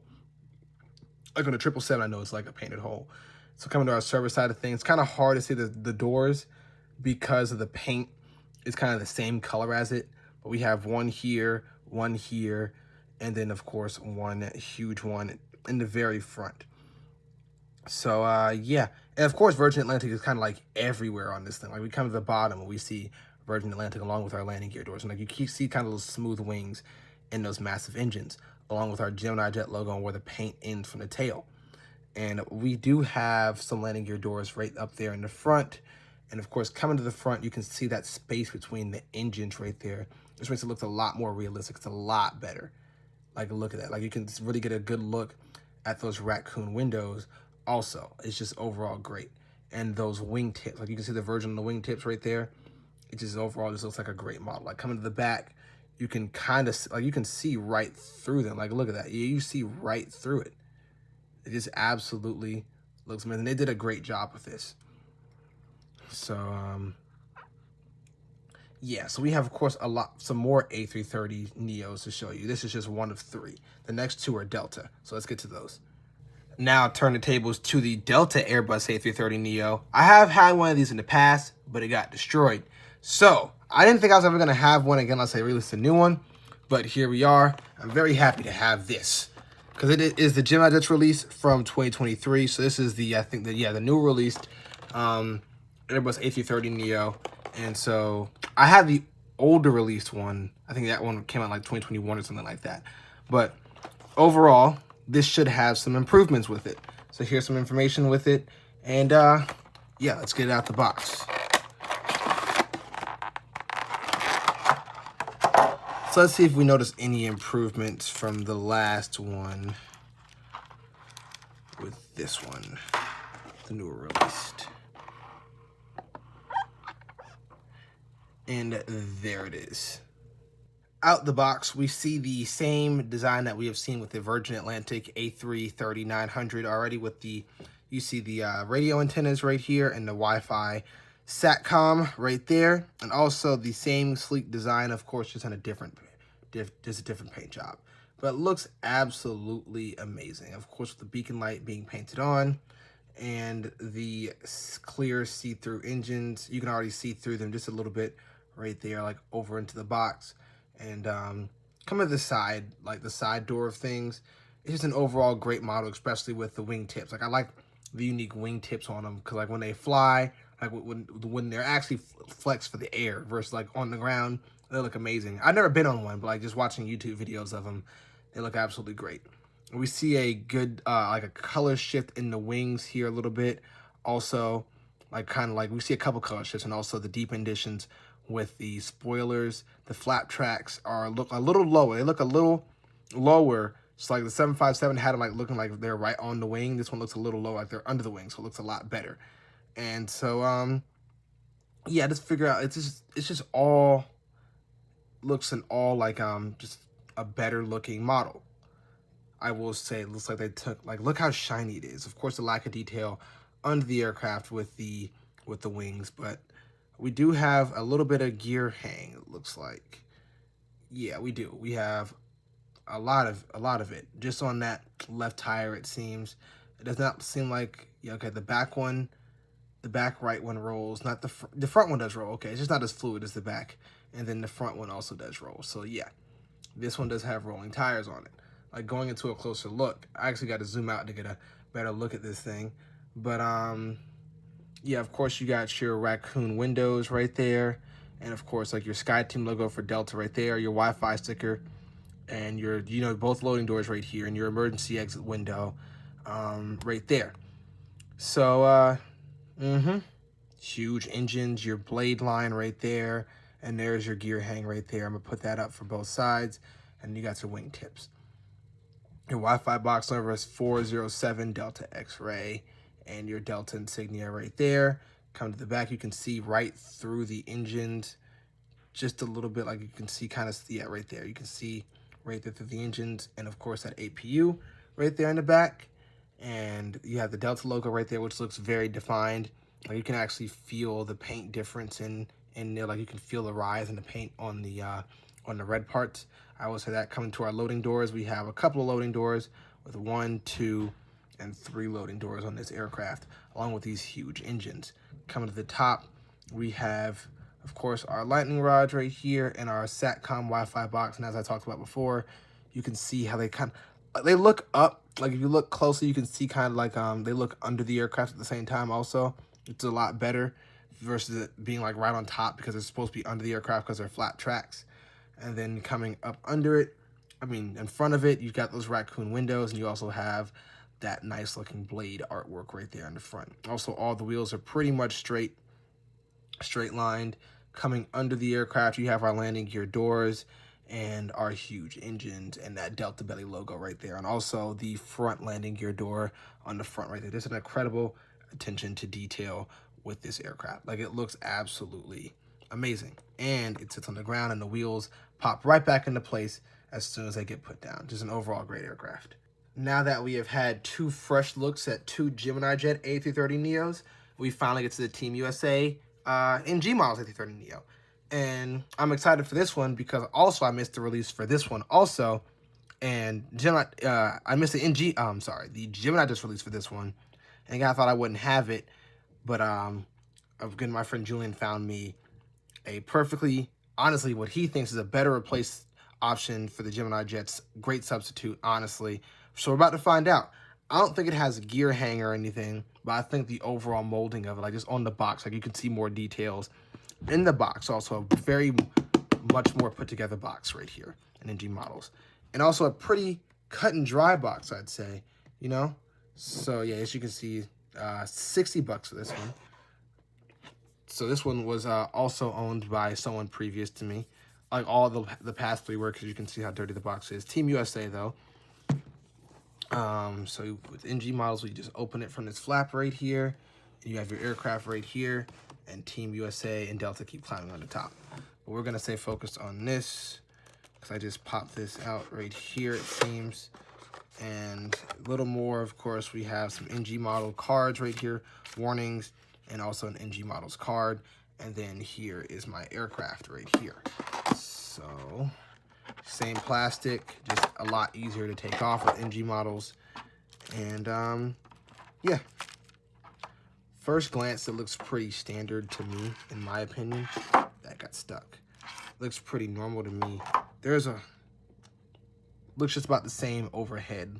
Let's get into the real dissection of the overall different mold of this aircraft. I'm already seeing a couple more the more time I've been looking at it. Well, here it is, and I'm already noticing a couple of key differences in the radio antenna. Like they're smaller, and also the Wi-Fi SATCOM up here is also smaller and more of a square shape. Also, if you look on the winglets, they're a lot sharper, and more the base of the body is wider once we get down to it. So yeah, picking it up, also the glossier kind of paint job that it has on it.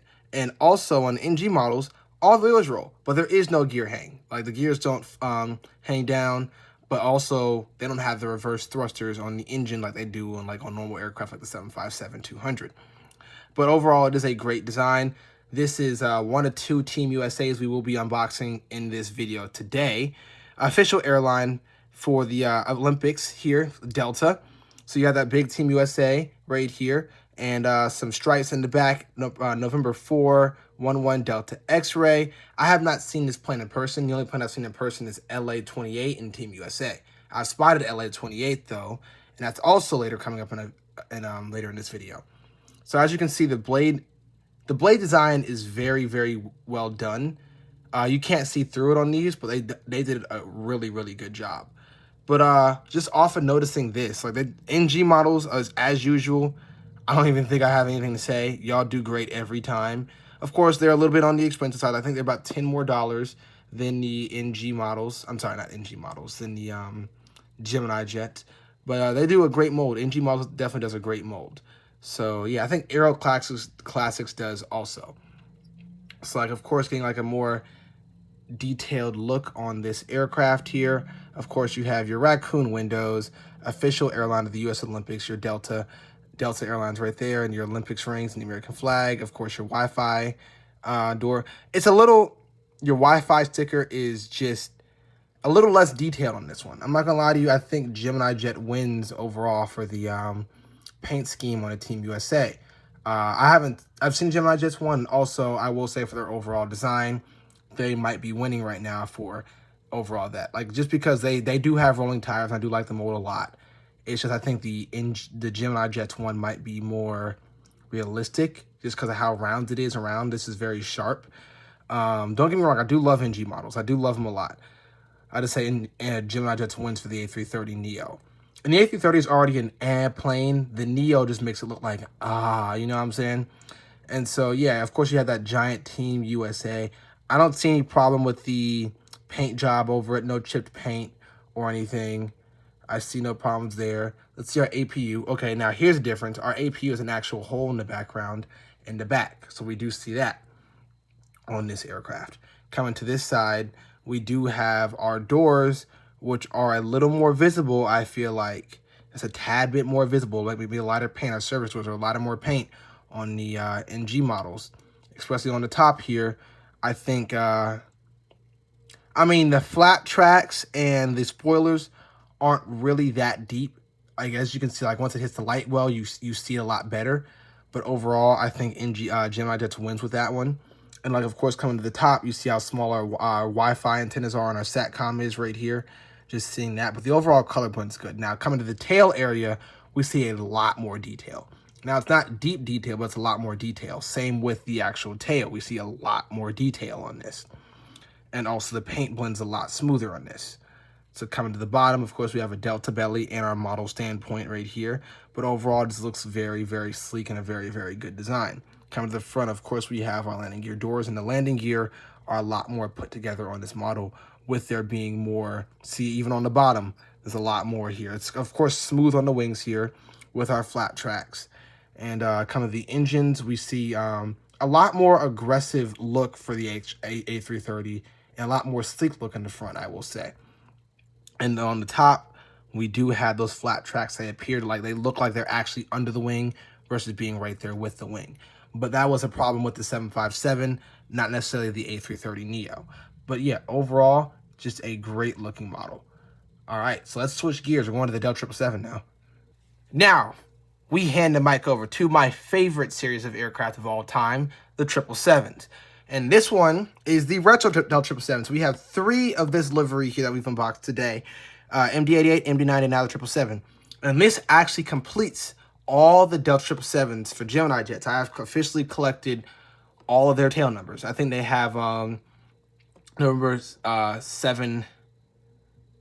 I think they have 8 LR tail numbers and 3 ER tail numbers, and I have officially collected all of them. This one has an interesting story, though. Like last year, a hurricane came through. I ordered this off eBay, I think for like $60. Not bad at all. And a hurricane came through, and the mail lady delivered it, but like, I don't know where she put the box, but my neighbor knocked on my door saying, oh yeah, I found this in the street, like just sitting in the middle of the street. I was wondering if it was you guys'. And so like, of course I had like my address on it. I'm like, this is just in the middle of the street. And so I'm really happy they didn't get hit by a car. Cause I'm like, it would be a shame to finish my collection completely off with the Del 777s and then the plane just get hit by a car. But yeah, so some information on it. Of course, you had that old box. What release was this again? This was a 2000s release. So this is very old. So let's see what we got in here.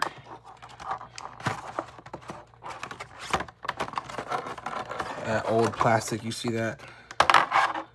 The old wrapping, just, you see? Yeah. And of course, those plastic landing gear that the old models had. Yeah. Look at that thing. So this thing being about 25 years old, we see that it looks amazing. The box is in great condition and the aircraft is in excellent condition, being very shiny. I think the previous owner might have kept it in the box all the years, but we see that it is just in very, very, very good condition. Like all the paint, no paint is running. I don't see any noticeable scratches on it. I don't really see any scratches at all. But of course, like just flipping it over, we see how old this thing is because we see the tail piece right here versus the tails being is individual. It was actually one whole piece back then, and same with the wings. And also the old 777 landing gear that do not roll at all. That old Geminijets logo right there, and just the overall, it's like you see how clean and like just that wing looks. Like look at that. There's no landing gear doors or anything. The blades, they're silver, they're not black. But like you see the doors, like everything just looks so different. This was Geminijets back in the day, you know? This is just how they looked. And of course, like it's just a very clean kind of blank look, if you see what I'm saying. That's all I can really say with this. Now, that's not a bad thing. Like I think you'll hear the word blank and think, oh, bad. Not at all. Not at all. They did a great job for the resources they had available to them back then. Now, of course, they're a lot more realistic looking now, but just like 2000 Delta Airlines right there. But just back then, this is like even the old 737s with the plastic wheels. Like we had the plastic wheels, not rubber wheels anymore. Like this just looks overall great. Like coming in with this close up, we still have the windshield wipers on the front window with a very nice painted windshield right there. And so very, very kind of like a lack of stuff, a lack of details on the side of the aircraft also. Like there's not, like you just have the door details, but you have and the windows. That's it. That's it. November 863 Delta Alpha. And so, of course, the tail looks absolutely beautiful. I will say that, but just a lack of detail kind of on each side of it. Of course, coming to the front, we have those blades right here that are just like they were molded with the engine, you know, like all the wheels are going to be straight, of course, because it's just plastic. Like this entire thing is just plastic and metal versus the new wheels that are rubber. And so on this side, of course, we have our service doors right here, making that look a little different. But you see how close the landing gear are to the actual doors here. So we have our service doors right there. And I don't even think like the APU is like really highlighted on this plane because I think the APU is right here. Like it kind of blends in. Like it doesn't like really stick out. Coming to the top, we have, I guess where our SATCOM would be right here, or antenna, radio antenna right here. And then we have a tiny little beacon light just on the top. And of course, a very smooth wing with very, very shallow flap spoiler indentions right here. But also the flap tracks are under. We do see that they are under the aircraft versus being right there with the wing. Coming under it, we do have, of course, a silver paint job, and again, very shallow elevator detail. 2000 Delta Airlines, the old Geminijets logo with the model standpoint still, but we see this entire wing piece is separate. Like both wing pieces are separate from the actual fuselage itself on this aircraft. And also with the nose wheel, we see like there's just not much there. Now, yeah. Now, I think it will fit great. The only problem I have really with these older models is that they don't fit on the jet, like the jetways, because like how sleek they are, the jetways will easily slide off the aircraft. But overall, I am very, very, very happy to have this in my collection. And so we have to have another Delta 777 up next. Now we have another Delta 777. This is actually a repeat model for me because I don't know if you remember, but a while ago the house burned down.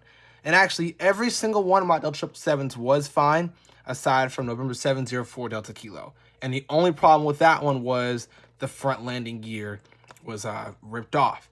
And my decision making for that after that was if it doesn't have any landing gear, then I'm just going to put it out of service. Now, I'm keeping the aircraft, of course, because I can use them for other things.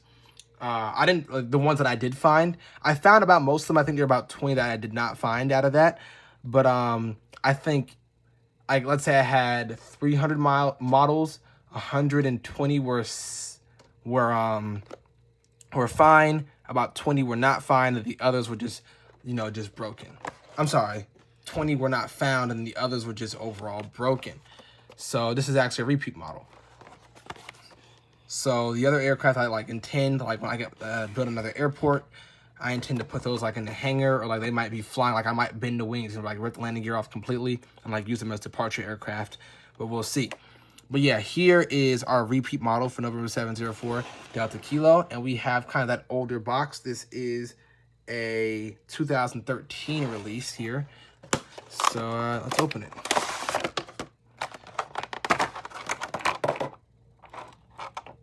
So we still have those plastic tires on this aircraft. And yeah, our Delta 777-200LR standing for longer range, ER standing for extended range. So this one has more range on it. I've actually been on November 704 Delta Kilo. I think from Atlanta JFK, I was on this aircraft. But yeah, so here we are with the overall look of it. Pretty standard like the last one. I wouldn't say anything too special. Kind of like the blank molds. Kind of you can see how wide the landing gear, look at how wide the landing gear struts. Not struts, what are those things called? The things that fold up into the aircraft. You can see how wide that is, how thick they made the landing gear. They made them very bulky. But also, we do see here, it is just one piece. The elevators are just a piece. It's not they're individual versus being a whole piece mounted together. But the wings are still one piece. It's just done a lot better. But yeah, you can overall see the aircraft. They started making the engines a little darker here. We can notice that. And they put a little more detail on the sides. So we're seeing stuff on the sides now. We're still on a SkyTeam logo. We're starting to see more things, a trim tab over here. The entire thing that the elevators are attached to for the trim, and a little more detail on the rudder. So we're starting to see more as they get older.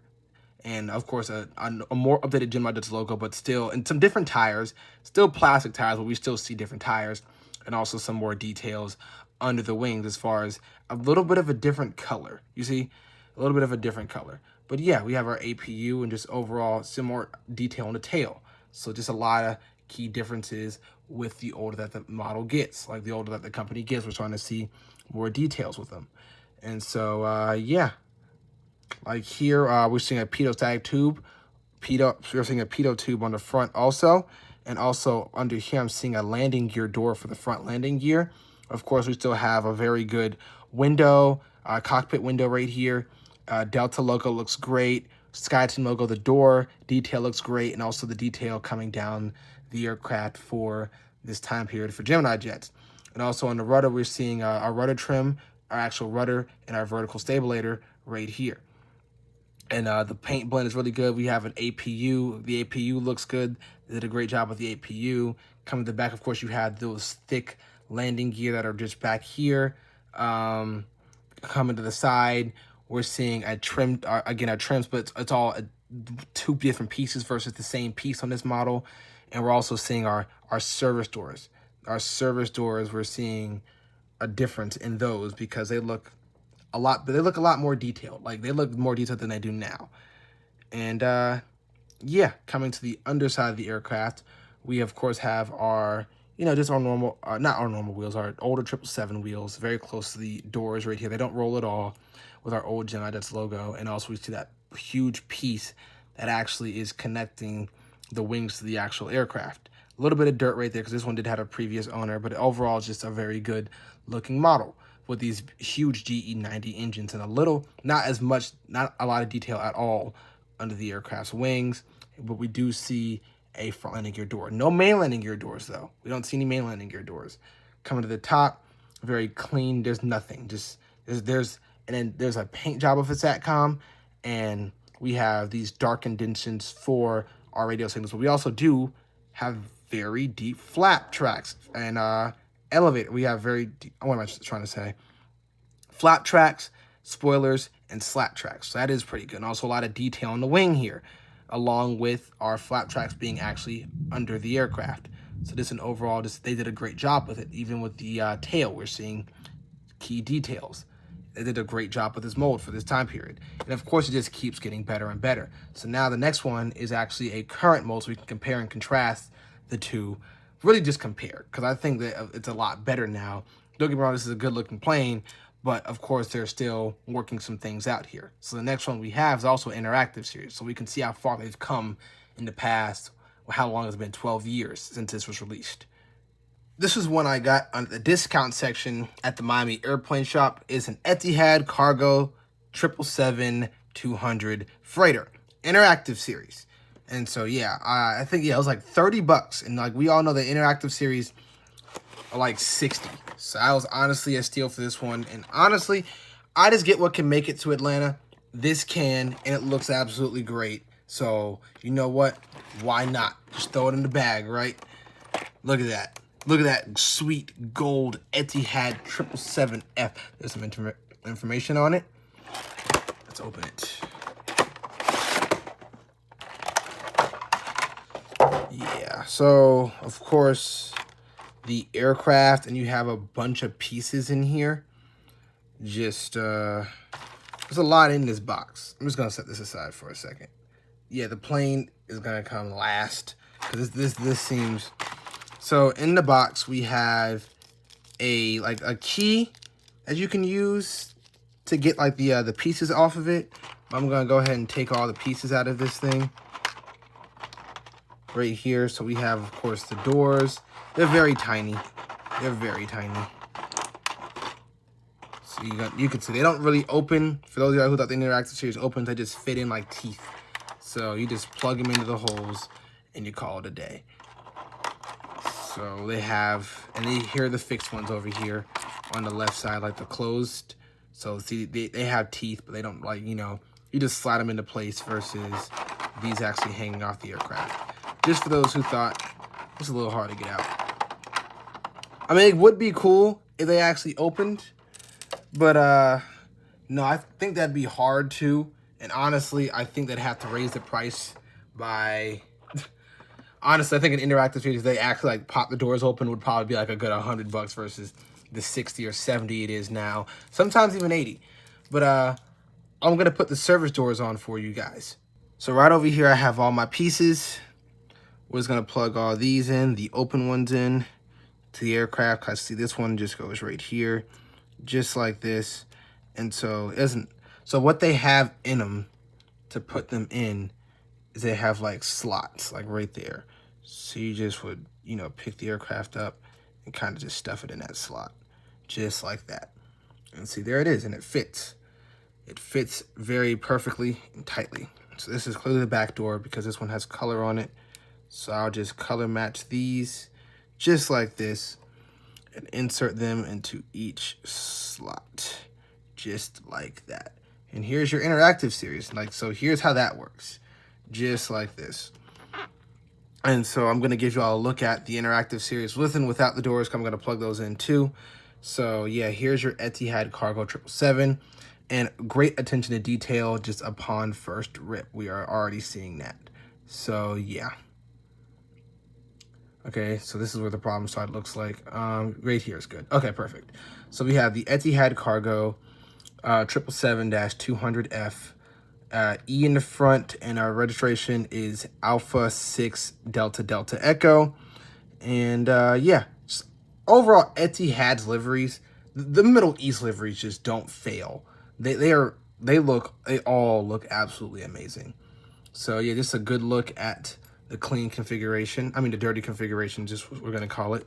And so I just pop all these out just like this. I'm just gonna squeeze and pull. That might not work for all of them, because I know in the 747s you might actually need the tool with the teeth on them, right? The other tool. So I just put this in here. I don't know how they seem to hold pretty well, because I know some of them, if I turn it to the side, they'll actually just pop off.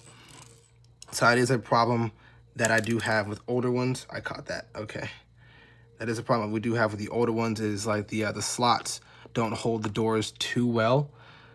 But this one seems to, like, I actually have to, like, apply pressure and put it in place. I might just put it in the box like this. Because, yeah, see, this is what I would need the teeth for. Because I actually just put that in very tight. And I don't think I can use my hands to get that out. So like I think I'd use the teeth for this. And like you see, we have a keyhole right there on the big doors, and we have keyholes in them. They didn't always have keyholes on them. So we just put the key in there and then pull it out, because this is honestly a very tight fit. But getting into it, we can already see we have a gold rim and a 777. We have gear hang with this one. So, of course, coming to the front, you can see that gear hanging. You can also see how great those blades look and how the front looks on this aircraft. It's just an overall good job. Like a lot of detailing with the emergency exit, cockpit emergency exit door in the front, the detailing on the door, the detailing on the sides. They just did a very good job with the models. And, of course, you have them giant GE90 engines, which are a lot bigger on this one than the newer models versus kind of smaller and with the plane. Like they stick out a little bit more, which is a lot more realistic for the 777. And of course, we have that beautiful tail design and a lot more detailed APU. So coming to the back, you have a very sleek look for this aircraft. You can still see the gear hanging back there. And also on this side, of course, you're going to be able to see the service doors very clearly because they actually pop out. Up top, we have, just the normal flat track. I mean, they're not very deep, but you see them because like in the light, when the light hits it. But the flat tracks all do appear to be under the wing versus on top. We don't have a SATCOM, but we do have 3 sets of lightning rods and these blacked outs where the SATCOM would be, and also a beacon light. You can also see where the cream and gold turns into white and then silver and then gold, like a more rich gold. Coming into the bottom, also a lot of great detail on the bottom too. So let's actually get into this. I'm just gonna put it close to the camera here so you can see the smaller, minute details of this aircraft with the nose cone. See the nose cone right there. It appears that all the wheels roll on the back. Yeah, all the wheels roll on this aircraft. So that is something to note. Etihad cargo on the door right there also. And then on the front, you got the tail number, that beautiful shiny tail with the auxiliary power unit right there, the APU. Coming to the other side, we do have some great rudder detail, as you can see. I mean, of course, because of the paint job, we can't see the rudder, but we can see the line right there just a little bit once the lights hits it. But we do have some great rudder, some vertical stabilizer detail on this aircraft right here. So, yeah, a gold rim on this one. I do see that, a little gold rim. And coming to the front, some nice, good look, head-on shot at how those blades really look. I'm going to put the gear down, like make the gear flex so you can see that. But just overall, a really great look. Of course, the emergency exit, and it's actually words this time versus just like black lines like on the NG models it appears. And see, look at the detail on the elevators. It looks very good. And then back here, we have the flaps, we have the elevators, and we have the slats. Just an overall great look. And coming to the bottom, of course, you have that still, that patternized design that Etihad has on with the Geminijets logo, Etihad cargo on the bottom. We also see now we have the landing gear doors, the big 777 landing gear doors, along with that little sharp piece that also tucks landing gear into the plane right here under it. And just a lot more detail. It looks great, and a lot more detail under the aircraft too. Like it's still clean and sleek, but we see a lot more detail under it. And also how the wings are individual versus just a huge plate on the bottom. Like versus this entire piece being one piece, all the wings are actually different and separately connected. So just overall a great looking model. So yeah, let's go to the next one. Now we get down to the two that I know a lot of y'all have been waiting for, and that is these one of two beautiful liveries that Delta has made. As we know, Delta is very famous for just putting stickers on their aircraft because they know their livery is an 11 out of 10 already.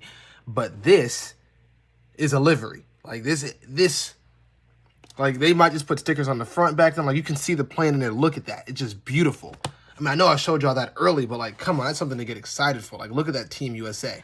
I've seen this one on 2 separate occasions. I've never spotted it, actually. I've just seen it at the terminal and the hard stand back when I was, I think I was flying to Miami. I don't know where I went on my last trip report. But, yeah, I just saw it sitting out there on the hard stand.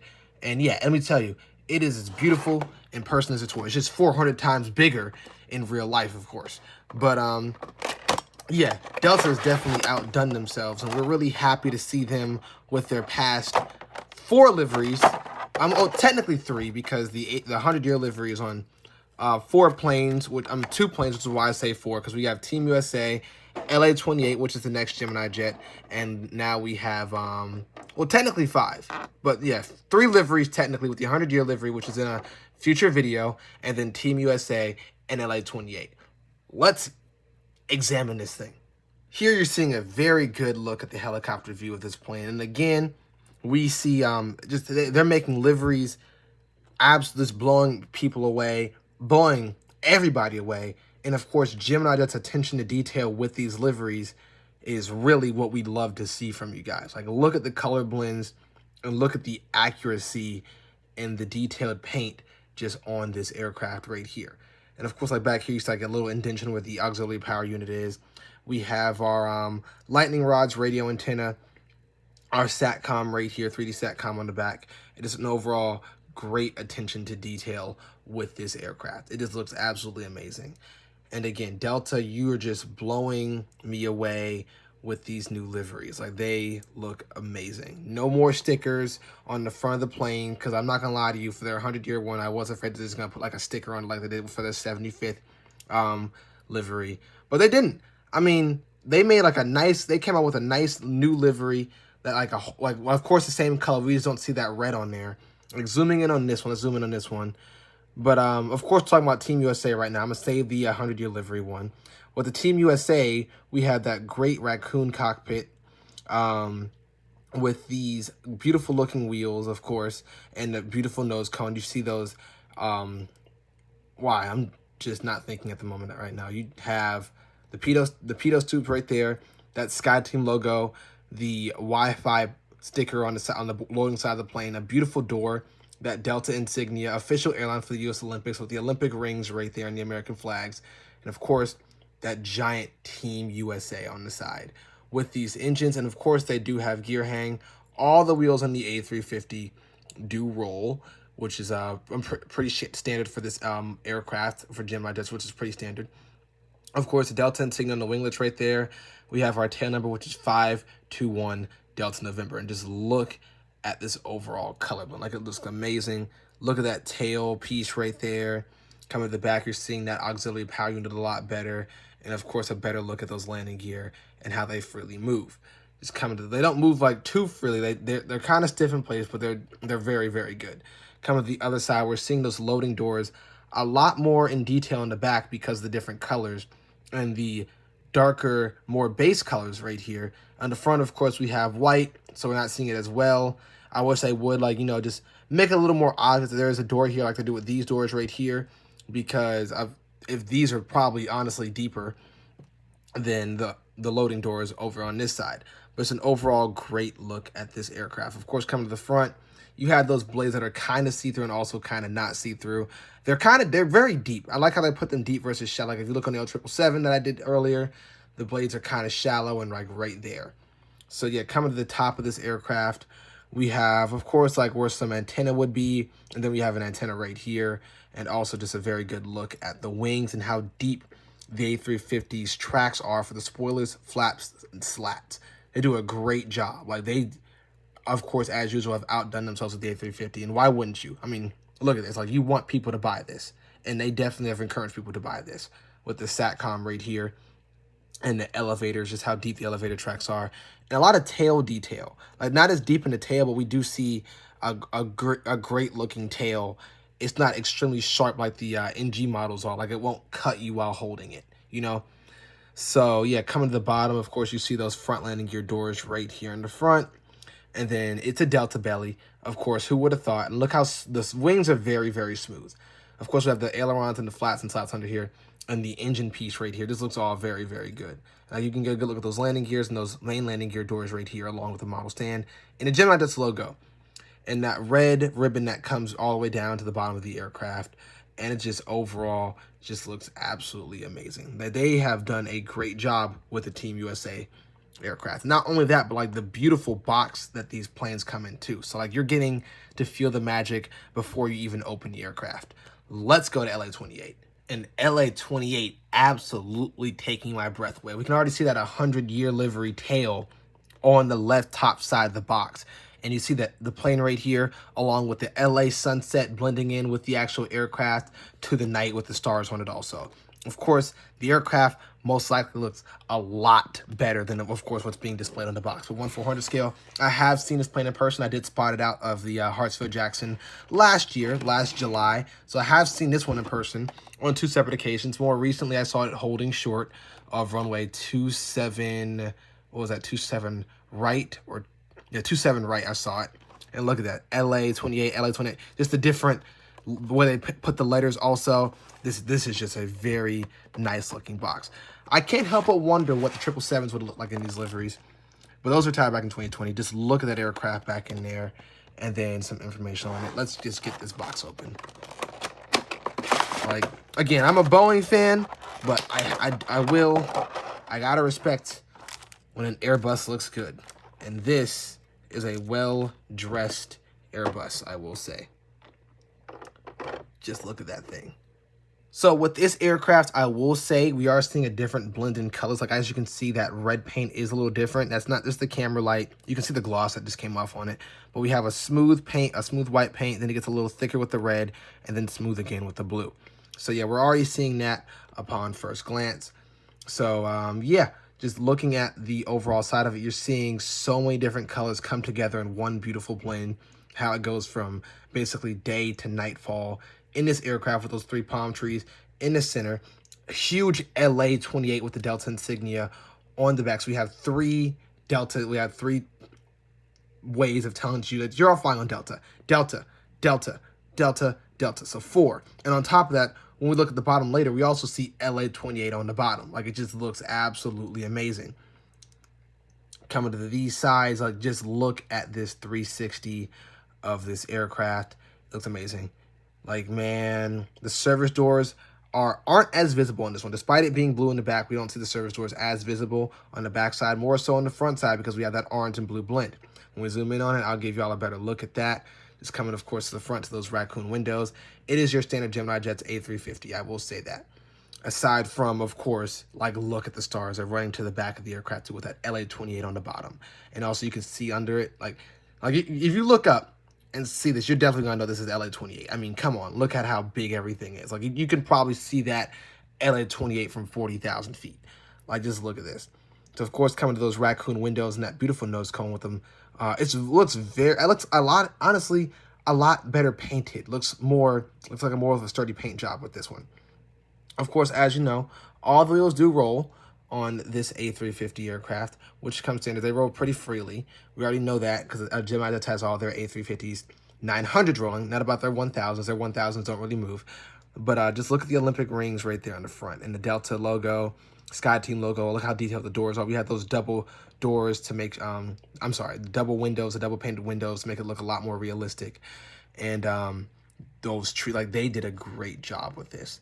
I honestly think I'm wanting 2, like, just to get another one just based off of this. Like, this looks absolutely amazing. And of course, we have the gear hang and the gear landing gear do roll pretty efficiently. Just look a good look at that LA 28, and of course, November 522 Delta Zulu. You're amazing. Look at that. Now with the Team USA one, I do have all the A350s that Geminijets has released for the Delta one. Team USA was released, the same tail number was released a while back when the Delta first got their A350s and Geminijets first released it in a normal livery. So now I have two of the same planes in different liveries at different moments in time. So coming to the back, of course, you're seeing that door is kind of a little hard to see on the right side just because of the color blends right there. And we're seeing, of course, some runoff blue paint right down here just a little bit. But yeah, I don't know if it's like that in real life. It might be. I'm just seeing some runoff blue paint and the kind of the purple area on the LA-28 right there. And then we only have one. Actually, it's further back because I think the door is further back on this one. I think they had 2 on the other side. Right, we'll go check. But you come to the front, you have a very good look at these blades in that cockpit right there. Just looks absolutely amazing. Oh no, we only had 1. Okay, it's just further back on the right side of the aircraft. Coming to the under of it, just look at this. You have those doors right there, the front landing gear doors with that orange right there, just coming to the back. Of course, honestly, the white stuff on the bottom, like the white components of the aircraft, set all the mood for the back with the stars on it. Just makes it look so good. Of course, a smooth under the wing. It looks better than a lot more detailed than a lot of other aircraft, because I know there's not really much to say about under the wing, but the flaps and ailerons are definitely, indentions are definitely a lot thicker. LA-28 in big and bold, along with a tiny Geminijets logo following it, and just those stars towards the back of the aircraft.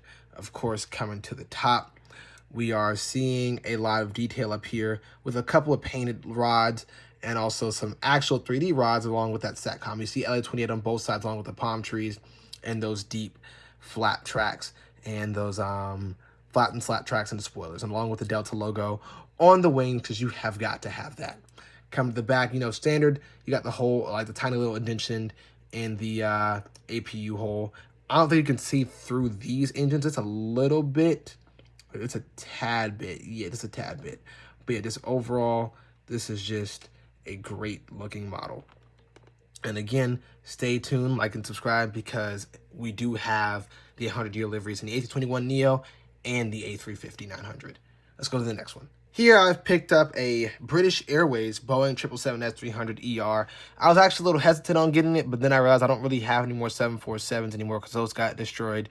So the 777, of course, is not a bad deal at all. This is a great looking aircraft. I picked this one up at the Miami Airplane Shop. Of course, we have our standard Geminijet box with this one. I know we took you up with the LA-28 and Team USA liveries, but we're going back to the normal boxes with the British Airways 777.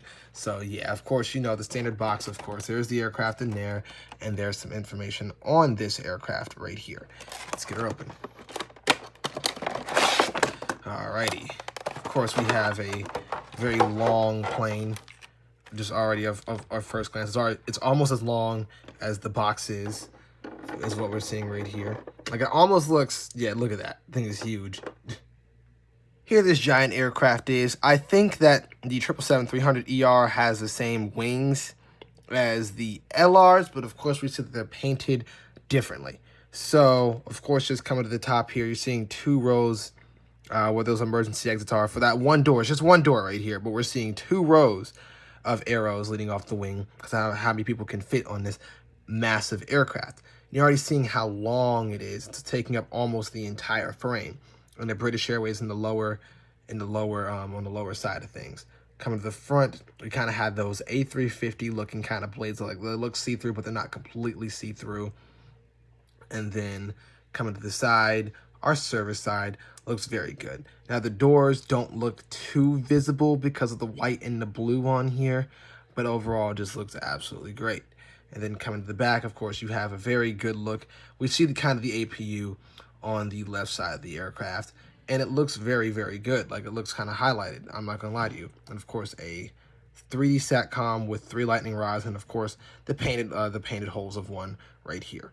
Coming to the bottom of the aircraft, bland. Like, it's not like Delta, kind of the same colors, but we don't have a British Airways on the bottom with this one, so it's just blue. It's just blue. So, like, looking at a plane like this, you might not be able to tell if it's Delta or British Airways. You look on Flight 24, or if it turns, you might get a good look at the top and see what the tail says. With the old Delta ones, because not all Delta ones are painted in the not all Delta aircraft have the Delta bellies. But of course, like, coming into a closer look at it, you're seeing that cockpit, a very nice detailed cockpit right there, along with that British Airways swoop that they have right here. And the front wheels do roll, and we'll go to the back tires once we get back there, because this is a longer aircraft, so I just want to make sure I'm holding this positively so I don't drop it. Very good detail on the windows and the doors here. Just overall looks absolutely amazing. With that, the logo, I think that's a crown. That's a crown right there next to the British Airways. And look at those huge GE90s. All these wheels do roll. Just look at the gear hang. All the other wheels roll. So all the wheels roll in this aircraft. With some great gear hang, I will say that. Of course, the wing tips on this one.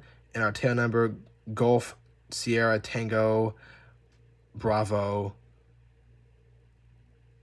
Why am I having a brain fart? Hotel right now. Okay. I'm over here thinking of the Greek alphabet. Like, I'm over here thinking beta for some reason versus Bravo. So yeah. But yeah, just look at this beautiful tail. Like, now I'm over here confused of, I got my license. I know. Yeah, okay. Alpha Bravo. Yeah, I got it. Okay. I'm sorry, y'all. I'm tripping. This is a little brain fart. We can see also in the flag here, that's not the light. That's just the line that British Airways has running through. Like, it's kind of like a swaying in the wind, if that makes sense, versus just a stiff flag. It looks like it's swaying in the wind with the movement, which is why we have those white marks right there. Of course, a very detailed wing, two very detailed wings on the elevators here. And we do see some kind of deep tracks with the flaps and slats, but just an overall great detail on the wing here. And then, of course, the SATCOM, our middle emergency exit right there. We have two right here on the top. Not one over the cockpit this time, not one this time. But, of course, coming to the front, just look at how those blades look. Look at how the front of the nose looks. It just looks absolutely incredibly detailed. Coming to the side, we are seeing those emergency exit doors right there. You can see them right there in the front. And also those huge engines with the blade lines that I think line up with the actual blade. No, the blade's a little more forward than the actual blade line. Okay. And then, yeah, coming to the back, you see that tail number again at 777. And on the bottom, just an overall very kind of not much to say on the bottom. Just it's bland. I mean, you have the tail number right there on the left wing. But, yeah, just overall nothing really on the bottom of the wing like that. And we have of course, versus the doors being painted on, they're actually indented. Like, they're actually indented in the aircraft versus them being painted on. But the front ones are painted on here. So, yeah, just a really great model. Like, they did a good job. They did a great job. Geminijets, you guys are honestly doing great. I don't have any complaints. Aside from that 767, that's about it.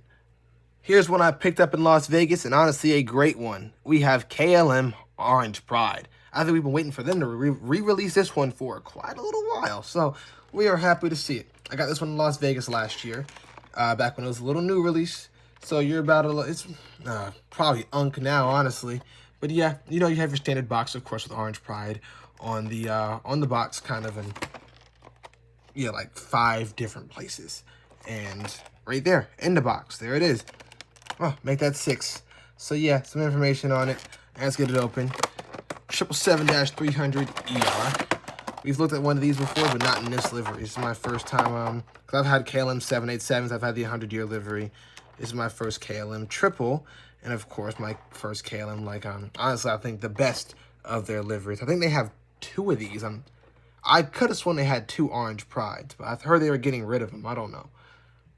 And here it is, Orange Pride, and upon first glance, you're already seeing that orange to the red, to the white, to the blue, to the lighter blue components of the aircraft. Like, just the overall paint job, this looks absolutely amazing. Of course, picking it up, we can see like how just long the aircraft is and how great it looks. Like, this, I think all the wheels roll on this one.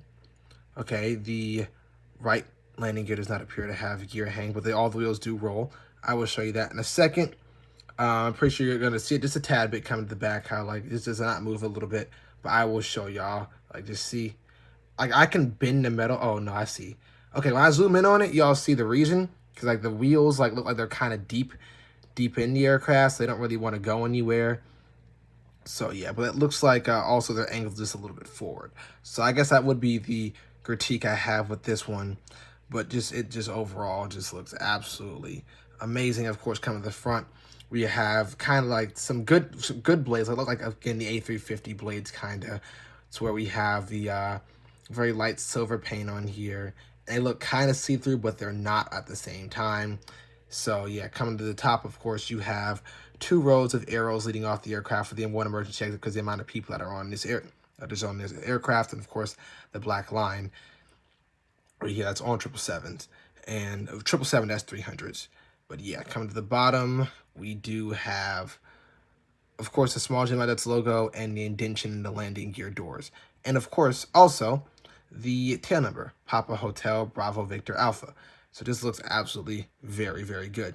Very clean on the bottom. Very clean, like nothing to really say about the bottom. It's just white and gray because of the wings and the paint under it. A lot more of this aircraft kind of comes into the top of it, of course, with all these colors. Not really all, it's 2 main colors, and one of which is the same color, just in a different shading.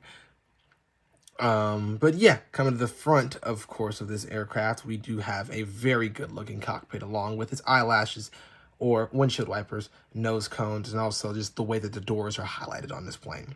Royal Dutch Airlines, KLM Royal Dutch. You see that how those front wheels roll very fluidly, along with that red, white, and blue ribbon that kind of comes and level with the aircraft, like just hovering right above the wings and coming and wrapping around under the nose to the other side of the aircraft.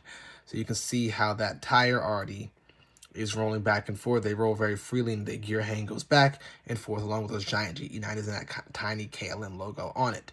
Coming to the back, we have our tail number again, of course, flags, and our KLM logo along with that auxiliary power unit, and some very good tail detail. Like, look at the tail detail, and also the rudder trim on the bottom. It just looks absolutely magnificent. Kind of the back, of course, the APU is just on one side. It's not really going to see it on that side. But, yeah, of course, coming to our loading side, we're able to see our loading doors a lot better because it's under the darker blue and the lighter blue. The lighter blue paint job is just on the white, so we're able to see 1, 2 loading doors and also that one in the front. So see how this one just kind of hangs a little forward. It doesn't go anywhere. That's what I was talking about. And how we see we can kind of see the ribbon kind of interfering with what the rest of the boarding door, but we see kind of the outline of it right here. So yeah, coming to the front, you have some very good looking blades along with some very straight wheels. They kind of come in just a tad bit, but it's overall some very good looking wheels.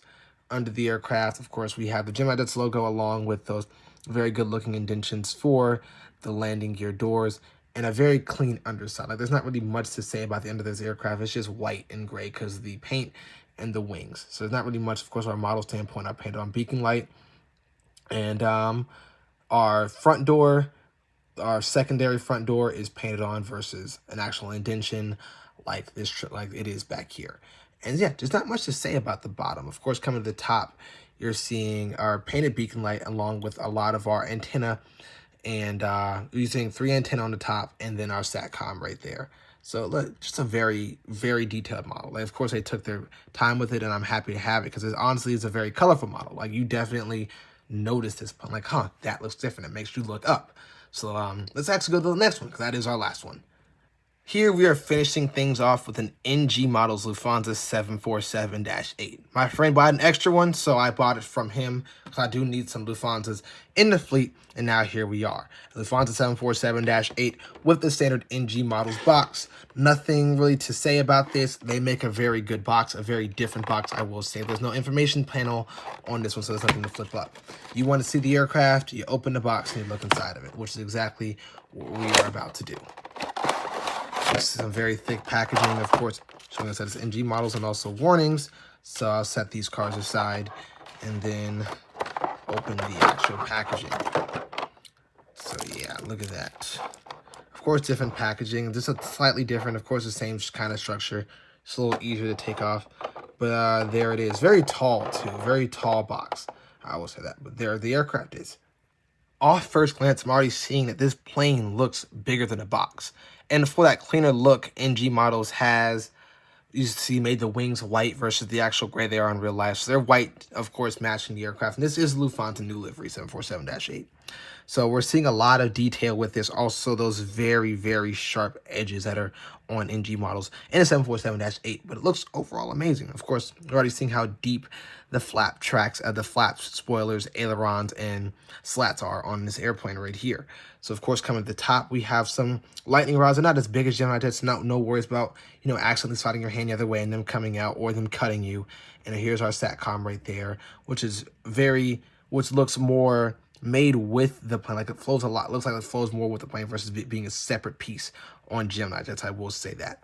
It's a very good detailed model. Coming to the back, of course, our APU actually is a hole. So we do see that. And yeah, that nice Lufthansa bird, this nice new livery that they had.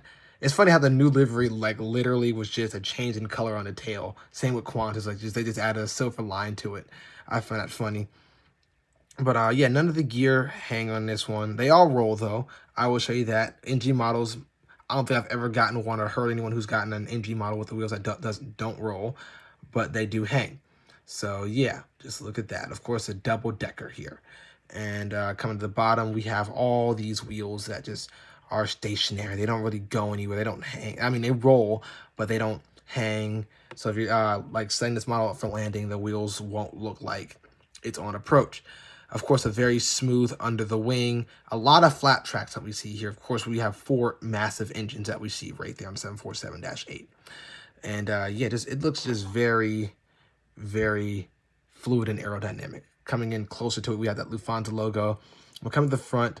We have a nose cone. The paint isn't as noticeable as it is on Geminijets, and our emergency exit door looks a lot more detailed than Geminijets. Yes, along with that, we have kind of a more aggressive face. Like, it kind of looks like a goose from up top, the 747-8 on this molding of it. Our windshield wipers, and of course our seats that go under the cockpit with our pitot tubes, Lufthansa, and very nice door detail right there. And of course, as we get to the normal doors, because this has a hump on it, has a very big forehead. This one has a big forehead. We come more to the normal levels of the actual aircraft, where we're just seeing, of course, 1 story versus 2, and also those massive engines with those chevrons on the back right here. And of course, there's our landing gear that just don't go anywhere, but overall great detail. We have DABYC Delta Alpha Bravo Yankee Charlie with the German flag right there, and just overall just looks like a great model. Just great detail. Like, look at the back. I think you can you can't really see the engine. It's just kind of black. It's just black because those blades up there probably take up all the room on this model. And coming to our service door side of things, of course, a very light paint job as usual on our service doors, but a very heavy one, we're glad to see, on the windows and the actual main service doors. We have a very detailed green light right here, green nav light to our right side. And yeah, just an overall, this is a great looking model. So yeah, you can see those service doors just right there. And there's our landing lights right there too. So coming to the front, of course, we have those very good looking blades, very detailed blades on this aircraft. And you can see how high up that cockpit sits on this plane. Coming to the bottom, we have a painted nose door that sits kind of further back on this one, and also painted nose doors on the bottom of it also. So Geminijets has stepped that up to where they've actually made indentions for the nose doors. NG models has just kept it as paint. And so yeah, just a blue towards the back where the tail is. We do see some very nice tail detail. Also some very deep indentions on the wings here. So it's a very good looking model. Now, this was the last one, and this was honestly a medium-sized haul. I think I have a smaller one coming up and a bigger one coming up. So if you like my videos, please subscribe to the channel. We have a lot more coming up. I'm going to tell you a lot more. I'm telling you a lot more. But 2 days of filming has finally come to an end. So I will see you guys in the next one. Deuces.